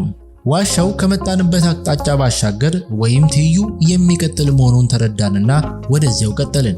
4 እርምጃ እንደተራመድን መንገዱ ወደ ምስራቅ ታጠፈ። በግምት 15 ሜትር እንደተጓዝን የምንተነፍሰው የአየር ጠረንና መጠን እየተቀየረ መጣ። በጣም ከባድና የሚያቅለሸልሽ ስሜት ተሰማኝ። አባይ ቆዩ አንድ ጊዜ አልኩኝና ቀደምኳቸው። 2 እርምጃ እንደተራመድን እየሳብን ያለው አየር ንጹህ እንዳልሆነ ገባኝ። ቆም ብዬ አእምሮዬን በደንብ ሳሰራው እየሳብን ያለው አየር በሜቴን ጋዝ የተበከለ እንደሆነ ገባኝ። እነዚህ ለዘመናት የተዘጉ ዋሻዎችና ዘግቶች ከፍተኛ የእጽዋትና የእንስሳት ብስባሽ ይከማችባቸዋል። ሜቴን ይህ ብስባሽ እርጥበትና ከፍተኛ ሙቀት ሲያገኝና ሲታፈን በአይን የማይታዩ ነፍሳት በከፊል ሲያብላሉት የሚፈጥር ነዳጅ ጋዝ ነው። ስለዚህ ወደፊት መሄድ አደገኝነቱ ታየኝ። አባ ከዚህ በላይ መሄድ አንችልም አልኳቸው። ለምን አሉኝ። ለህይወታችን አደገኛ ነው አልኳቸው። አንተ ተመለስ፣ እኔ ግን ሳላገኛቸው አልመለስም አሉኝ። እነማንን አልኩኝ። ባትሪውን ዋሻው ግድግዳ ላይ ስላበራሁት ፊታቸውን ማየት አልቻልኩም። ዝም አሉ። አባ ፈርቼ ሳይሆን ወደ የትም ቦታ ከመድረሳችን በፊት በጋዝ ታፍነን እንሞታለን አልኳቸው ፈርጠም ብዬ። ዝም ብለው አልፈውኝ ሊሄዱ ሲሞክሩ አባታችን እንኳን መሄድ እዚህ ካለንበት ከቆየን ሳምባችን ይቆስላል፣ ቆይቶ መተንፈስ እንቸገራለን። ለማንኛውም ከመሰብሰቢያው እንሄድና እንመካከር ብዬ አስቆምኳቸው። አቅም የማነስና የመዝለፍለፍ ምልክት በሰውነቴ እየመጣ እንደሆነ ተሰማኝና አባን እየገፋው ወደ ኋላ ተመለስን። ከመሰብሰቢያው ስፍራ ቁጭ ብለን በዝምታ ቆየን። በቃ ለሁለተኛ ጊዜ ተመለስኩ ማለት ነው አሉ በሐዘን ስሜት። ከተገናኘን ጀምሮ ለመጀመሪያ ጊዜ ሐዘን እንደተሰማቸው በንግግራቸው ተረዳው። ከዚህ በፊት ሞክረው ነበር አልኳቸው። መልስ የለም። እርሳቸውን በዚህ ወቅት የሚያስደስታቸው ወደፊት በመጓዝ ብቻ እንደሆነ ገብቶኛል። ይሁንና አደገኝነቱ ለመሞከር እድል እንደማይሰጥ ስላመንኩ ሌላ ዘዴ ያሰብኩና የወሎት አባታችን በእንደዚህ አይነት ለዘመናት በተዘጋ ስፍራ ለመጓዝ መጠባበቂያ ኦክሲጅን የተሞላ መተንፈሻና የመርዝ ማጣሪያ ጭንብል ያስፈልጋል። ይህን እኔ ውጭ ሀገር በቅርቡ ስለሚሄድ ለኔም ለእርሶም ይዤ መጣና እንደገና እስከ መጨረሻው እንዘልቃለን ብዬ አባበልኳቸው። የኔ ልጅ እድሜ እየገፋ ያለ ሽማግሌ እኮ ነኝ። እኔ ዛሬን እንጂ ነገን ብዙም ተስፋ አላደርገውም አሉኝ። እግዚአብሔር ቸር ነው፣ ደግሞ እኮ ብዙ አልቆይም፣ ቶሎ እመለሳለሁ አልኳቸውና ተረጋጉ። በመካከላችን ጸጥታ ሰፈነ። ለምን እንደሆነ እንጃ ለረጅም ጊዜ እኔም ሞንኩርሳቸው ጨለማ ውስጥ ጸጥ ብለን መቆየትን የመረጥን መሰለኝ። ዝምታችን ከድቅድቅ ጨለማው ጋር ተዳምሮ አንዳች ደስ የሚል ድባብ ፈጠረ። ለመጀመሪያ ጊዜ ጨለማ ውበት እንዳለው ዋሻ አንድሪያስ ውስጥ አረጋገጥኩ። በጣም ደስ ይል ነበር። ልጅ ሆነን ጨለማን ቀን የሚከለክለው ያለ ይመስል ከጋኔልና ከአስፈሪ አውሬ ጋር በማያያዝ እየተነገረን ስላደግን ሁልጊዜ ጨለማን በእንቅልፍ ብቻ እንድናሳልፈው አእምሯችን ተቀርጾበታል። ጨለማ ጸጥታ ነው። ጨለማ ሰላም ነው። ትኩረትን የሚስብ ምንም የምታየው ውጫዊ ነገር የለም። የምታየው ነገር ቢኖር የውስጥህን አንተነትህን ነው። በብርሃን ሌሎችን እናያለን፣ በጨለማ ግን ራሳችንን እናያለን። ለሰው ራሱን እንደማየትና እንደማወቅ ያለ ኃይል የለውም። በሐሳቤ እግዚአብሔር ብርሃንና ጨለማን ከመፍጠሩ በፊት እንዴት ባለ ሁኔታ ኑሮ ይሁን ብዬ አደነቅኩ። ለረጅም ጊዜ በጸጥታ በድቅድቅ ጨለማ ውስጥ በቅዱሳኖቹ መሰብሰቢያ ቆየን። እንግዲህ ሰዎቻችን እንዳይጨነቁ እንውጣ አሉኝ። ብቆይ በወደድኩ፣ ግን እንዳሉት ሰው ማስጨነቅ ነው ብዬ ለመውጣት ተነሳው። ከጸበሉ ስፍራ ስንደርስ አንድ ሌሊት ሲከነክነኝ የነበረ ጥያቄ ስለነበር አባ አልኩኝ። አቤት የኔ ልጅ አሉ።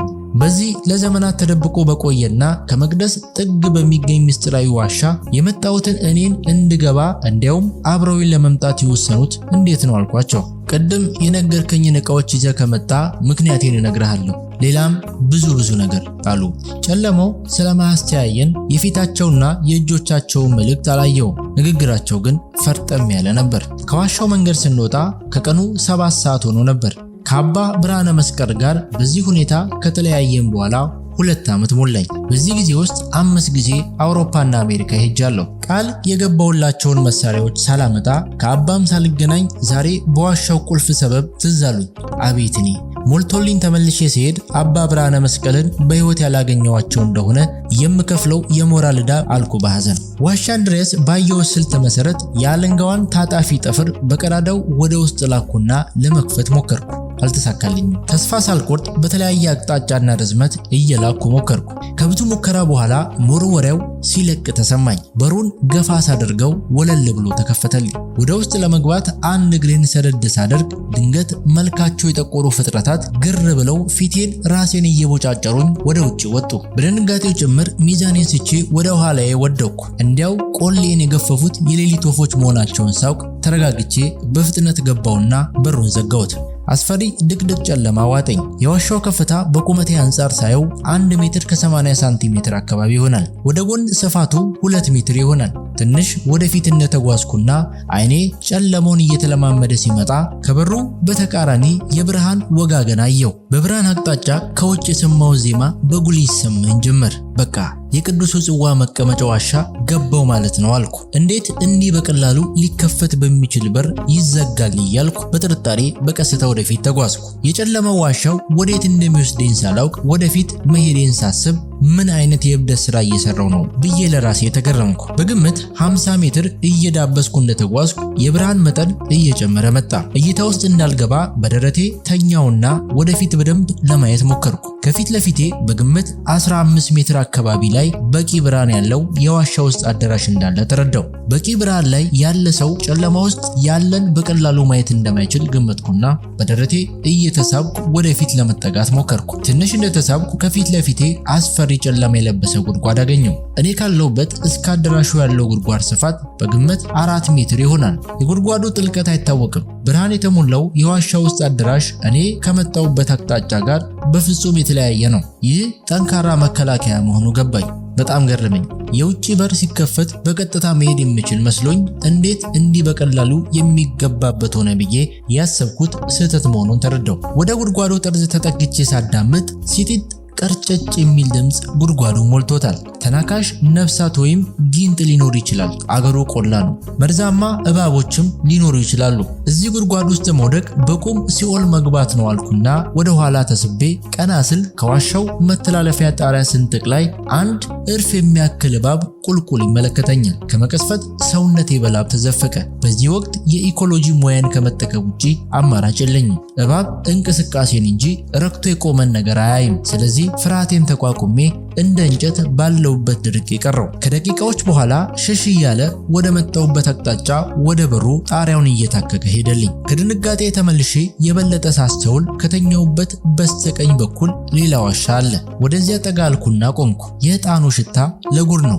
የሰማሁት ዜማ አሁን ግልጽ ሆነልኝ። ኪዳን እያደረሰው ነበር። ዜማው ከዋሻው የገደለ ማሚቱና ከዕጣኑ ጋር ተዳምሮ ልዩ ስሜት ይፈጥራል። ዓይኔን ለጨለማው አለማመርኩና ይህኛውን ዋሻ መፈተሽ ጀመርኩ። ደግሞ ከዚህ ምን አውሬ ይኖር ይሆን ብዬ ተጨነቅኩ። ዙሪያውን ቃኘሁት። መውጫ የሌለው ዝግ ዋሻ ሲሆን የእህልና ሌሎች ቁሳቁሶች መቀመጫ መሆኑን ተረዳው። አሁን እዚህ እንደ ገበራይት በእህል ከተሞሉ ጆንያዎች መሃል ብገኝ ምን ይባላል ብዬ አሰብኩና ጨነቀኝ። ማፈግፈግ በማልችልበት ደረጃ ላይ ደርሻለሁ ብዬ ራሴን አበረታታው። ከመተላለፊያው ዋሻ መገናኛ ላይ ቆሜ አንገቴን ወጣ አድርጌ ወደ አዳራሹ ስመለከት ወለል ብሎ ታየኝ። የአዳራሹ ወለል በቀይ ምንጣፍ ተሸፍኗል። እኔ ከቆምኩበት ባሻገር በስተሰሜን በልዩ ሐምራዊ መጋረጃ የተሸፈነ በር አየሁ። በወርቃማ ክር የተጠለፉና ሁለቱ ከላይ ጎን ለጎን አንደኛው ከታች የሆኑ ስዕሎች አለው። ቅዱስ ዑራኤል ከስነ ስቅለቱ ላይ ክቡር ደሙን በጽዋ ሲቀበልና ዮሴፍና ኒቆዲሞስ ጌታን ሲገንዙት ዮሴፍም በአንድ እጁ ጽዋ ይዞ የሚያሳዩት ከላይ ሲሆኑ ከታች ደግሞ አንድ የተንበረከከ ሰው ከቆመ አዛውንት ጽዋ ሲቀበል ያሳያል። ኦ አምላኬ እዛ ውስጥ የተቀመጠው አልኩኝ በለሆሳስ። እንባ በዓይኔ መጥቶ ግጥም አለ። ድንገት ተብረከረኩ። አቅም አልነበረኝምና ከተደገፍኩበት አለት ሸርተት ብዬ መሬት ላይ ሚዛኔን ስቼ ዝርፍጥ አልኩ። በዝምታው የኪዳን ጸሎት እንዳበቃ ተረዳው። ከሐምራዊ ግምጃ ከተሸፈነው በር ማዕዘኑን አልፎ በስተ ምስራቅ ሌላ ክፍት ዋሻ አየሁ። ለኔ ትይዩ ነው ግን ጨለማ ነው። ሶስተኛው በር ደግሞ ከሐምራዊ በር ትይዩ በስተ ደቡብ ያለ ሲሆን ሙሉ ብርሃን የሚገባበት መውጫ በር መሆኑን ተረዳው። ከበሩ ውጪ የሚታይ ነገር የለም። ስለዚህ በዚያ በኩል ገደል ነው ማለት ነው። ትንሽ ቆይቶ አንድ ልብሰ ተክህኖ የለበሱ መነኩሴ መጋረጃውን ገልጠው ወጡ። መስቀል ይዘዋል። እኔ በቆምኩበት ዋሻ ግድግዳ ሌሎች ሁለት ወይባ የለበሱ መነኮሳት ሄዱና በመስቀል አንዳቸው ሌላኛውን ባረኩ። ሁለቱ ክህነት ያላቸው መነኮሳት ናቸው ማለት ነው አልኩ። አቤት እርጋታቸውና የፊታቸው ጸዳል! ሰው ሳይሆን መልአክ የማይመሰለኝ። ከመጋረጃው የወጡት መነኩሴ አሳልሞ ሲያበቁ ማዶ ወዳለው ጨለማ ዋሻ ገቡና ልብሰ ተክህኖን አውልቀው ወይባቸውን ለብሰው ወጡ። በመጨረሻ ሁሉም ተያይዘው የፀሐይ ጨረርና ብርሃን ወደሚያስገባው በር አመሩ። አሁን አዳራሹ ባዶ ነው። እኔ ካለሁበት እስከ ሐምራዊ መጋረጃ ድረስ ያለው ርቀት ከ10 ሜትር በላይ አይሆንም። ችግሩ ግን 4 ሜትር ስፋት ያለው ጉድጓድ ከመካከል አለ። ስንት ሜትር መዝለል እችላለሁ አልኩ። 4 ሜትር መዝለል አልችልም። ልዝለል እንኳን ብል መንደርደርና ወደ ላይ መነሳት ከዚያም ወደፊት መወርወር ያስፈልጋል። 1.8 ሜትር ቁመት ያለው ዋሻ ይህን ለማድረግ አያስችለኝም። የባሰ ውስጡ ምን እንዳለና ርቀቱ ወደ ማይታወቅ ጉድጓድ ገብቶ ከመሰባበር በቀር ውጤት የለውም። መንጠልጠያ ገመድ ሆነ ሌላ መሻገር የለም። ቅዱሳኖቹን መጠየቅ የሚታሰብ አይደለም። ሌላው ቀርቶ እዚህ መኖሬን ቢያውቁ ምን ሊከተል እንደሚችል አላውቅም። እምነት የጎደለኝና ለዚህ ቦታ የተገባው አለመሆኔ ብቻ ሳይሆን ከዓለም ተሰውሮ በተቀመጠ የተከበረ ቅዱስ ቅርስ መጠበቂያ ስፍራ ያለ ፍቃድ የገባ ወንጀለኛ ነኝና። የሆነ ሆኖ ሐምራዊውን መጋረጃ ወርቃማውን ጥልፍ ባየው ቁጥር ተወርወር የሚል ስሜት መጣብኝ። በመሃሉ የሰው ኮቴ የሰማው መሰለኝና አንገቴን ትንሽ ብቅ አድርጌ ሳይ ሁለት መነኮሳት ረጅም ሳንቃ ወይንም ጣውላ ከፊትና ከኋላ ሆነው ከውጭው በር ወደ እኔ አቅጣጫ ሲመጡ አየሁ። ራሴን ጨለማ ውስጥ ተሰውሬ የሚያደርጉትን በትኩረት እከታተል ጀመር። ከፊት የነበሩት መነኩሴ የሳንቃውን ጠርዝ ከአዳራሹ በኩል ካለው የጉድጓድ ጠርዝ ላይ ያስቀምጡና ወደ ማዶ ይገፉት ጀመር። መሻገሪያ ነው፣ ወደ እኔ ሊመጡ ነው አልኩና በድንጋጤ ደርቄ ቀረው። ሳንቃውን በደንብ ገፍተው በዚህም በዚያም በኩል ከጉድጓዱ ጫፍ በደንብ እንዲቆነጥጥ አድርገው ካስቀመጡት በኋላ ተከታትለው መጡ። በደመ ነፍስ ዋሻ ውስጥ ከተደረደሩት ጆንያዎች መካከል ተወሸኩ። ወደ ውጪ ሊወጡ ይሆን ብዬ ሳስብ እኔ ወደ ተደበቅኩበት ጨለማ ዋሻ ታጥፈው ገቡና ተጋግዘው በዳር በኩል አንዱን ጆንያ አንስተው ፊትና ኋላ ተሸክመው ተመልሰው በሳንቃው ላይ ተሻገሩ። በፍጥነት ተከተልኩና አዳራሹን ስቃኝ ሶስተኛው መነኩሴ የሉም። ሁለቱ ደግሞ ፊታቸውን ወደ በሩ አዙረው እየወጡ ነው። ሰዓቱ አሁን ነው አልኩ። ተመልሰው መጥተው ሳንቃውን ከማንሳታቸው በፊት ይህን እድል መጠቀም አለብኝ አልኩና ጫሜን በፍጥነት አውልቄ በጣውላው ተሻግሬ አዳራሹን አቋርጬ በትይዩ ካለው ጨለማ ዋሻ ውስጥ ዘልዬ ገባው። በአጠቃላይ ከ10 ሴኮንዶች በላይ አልፈጀብኝም። ትንፋሽን ዋጥ አድርጌ ታይቼ እንደሆነ ብዬ ለማዳመጥ ሞከርኩ። ከልቤ ትርታ በስተቀር ሁሉም ነገር ጸጥ እንዳለ ነው።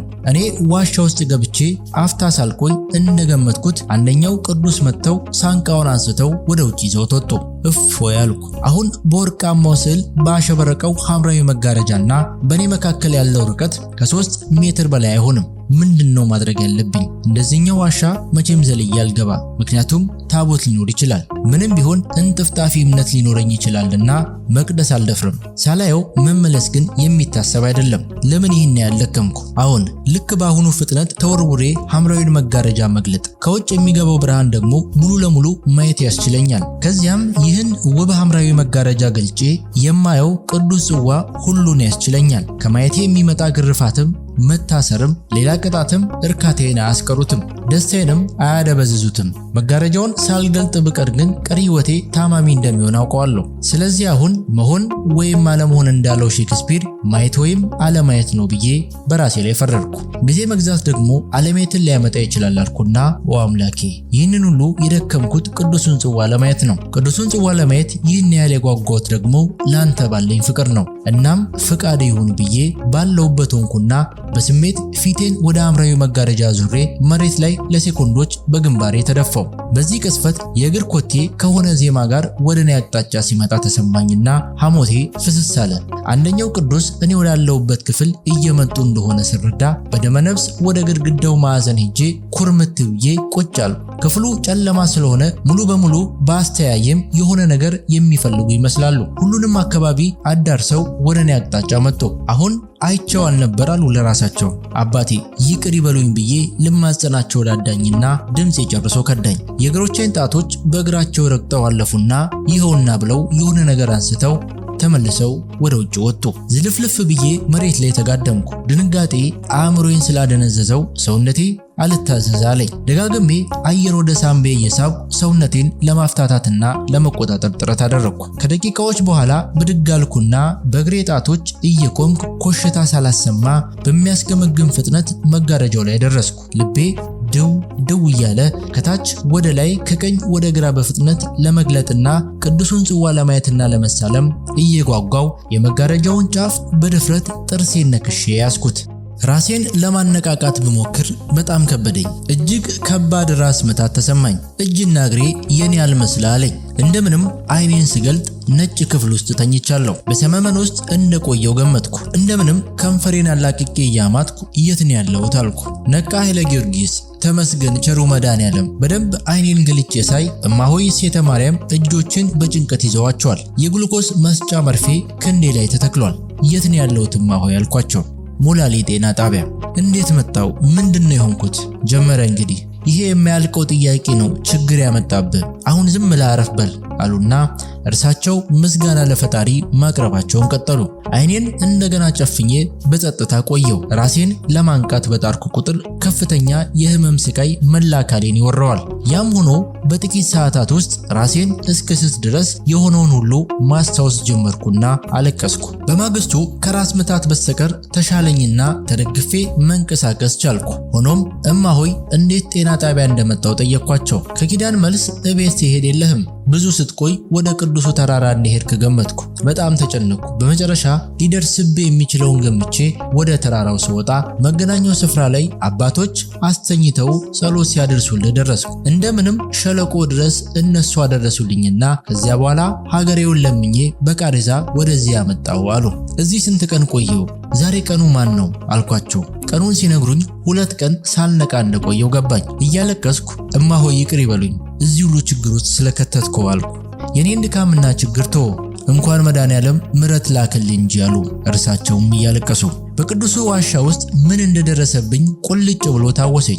ከጨለማው ክፍል በፍጥነት ወጥቼ በወርቃማ ጥልፍ ስዕል ያማረውን ሐምራዊ መጋረጃ ጫፉን በእጅ አጥብቄ ይዤ ከታች ወደ ላይ ከቀኝ ወደ ግራ በፍጥነት ገለጥ ሳደርገው ድንገት ምንነቱን ያላወቅኩት የብርሃን ጎርፍ ከአስደንጋጭ መብረቃዊ ኃይል ጋር ተጣምሮ ወደ ላይ አንስቶ ማዶ ካለው የዋሻ ቋጥኝ ጋር አላተመኝ። ድንጋጤና ከባድ ሕመም ተዳምረው ወዲያው ራሴን አሳቱኝ። ከዚያ በኋላ የሆነውን የማስታውሰው ነገር አይደለም። በመጨረሻ አሁን በእማሆይ እሴተ ማርያም አስተማሚነት ራሴን ሞላሌ ጤና ጣቢያ ያገኘሁት። አለመሞቴ ተመስገን ነው አልኩና እንባዬን መጠራረግ ጀመርኩ። በሚቀጥለው ሌሊት በጣም ጥሩ እንቅልፍ ተኛው። ህመሙን ከሞላ ጎደል ለቆኛል። ሆኖም የሆነው ነገር በህሊናዬ እየመጣ ማስቃጀቱ አልቀረልኝም ነበር። ጠዋት ከእንቅልፌ ስነቃ አባ አክሊሉ ከእማሆይ እሴተ ማርያም ጋር ቆመው አየኋቸው። እንደምን አደርክ የኔ ልጅ አሉኝ። አባ አክሊሉ በሐዘኔታ ገጾ ነው። እግዚአብሔር ይመስገን አባታችን አልኩኝ እንደማፈር ብዬ። ጠጋሉና በመስቀል አሸት አድርገውኝ አሳለሙኝ።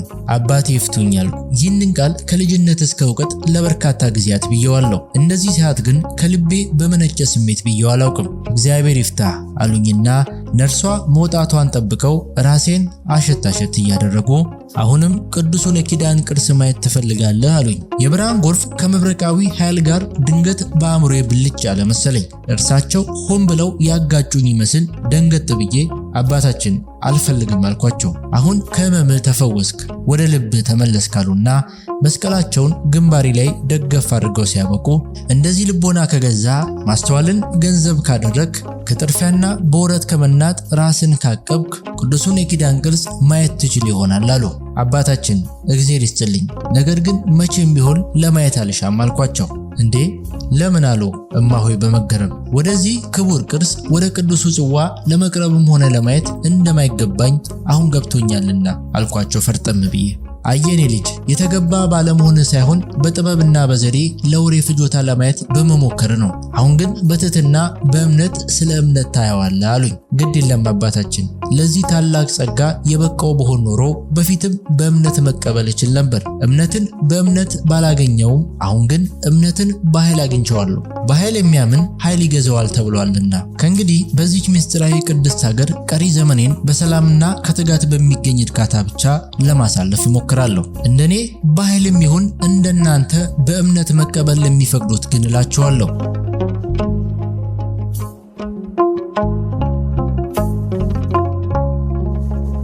የተወደዳችሁ የመርሃ ግብራችን ተከታታዮች ለዛሬ ያዘጋጀንላችሁን ዝግጅት እዚህ ላይ ያበቃን።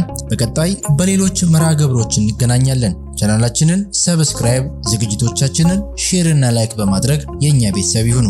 ቸር ጊዜ፣ ሰላም ያገናኘን።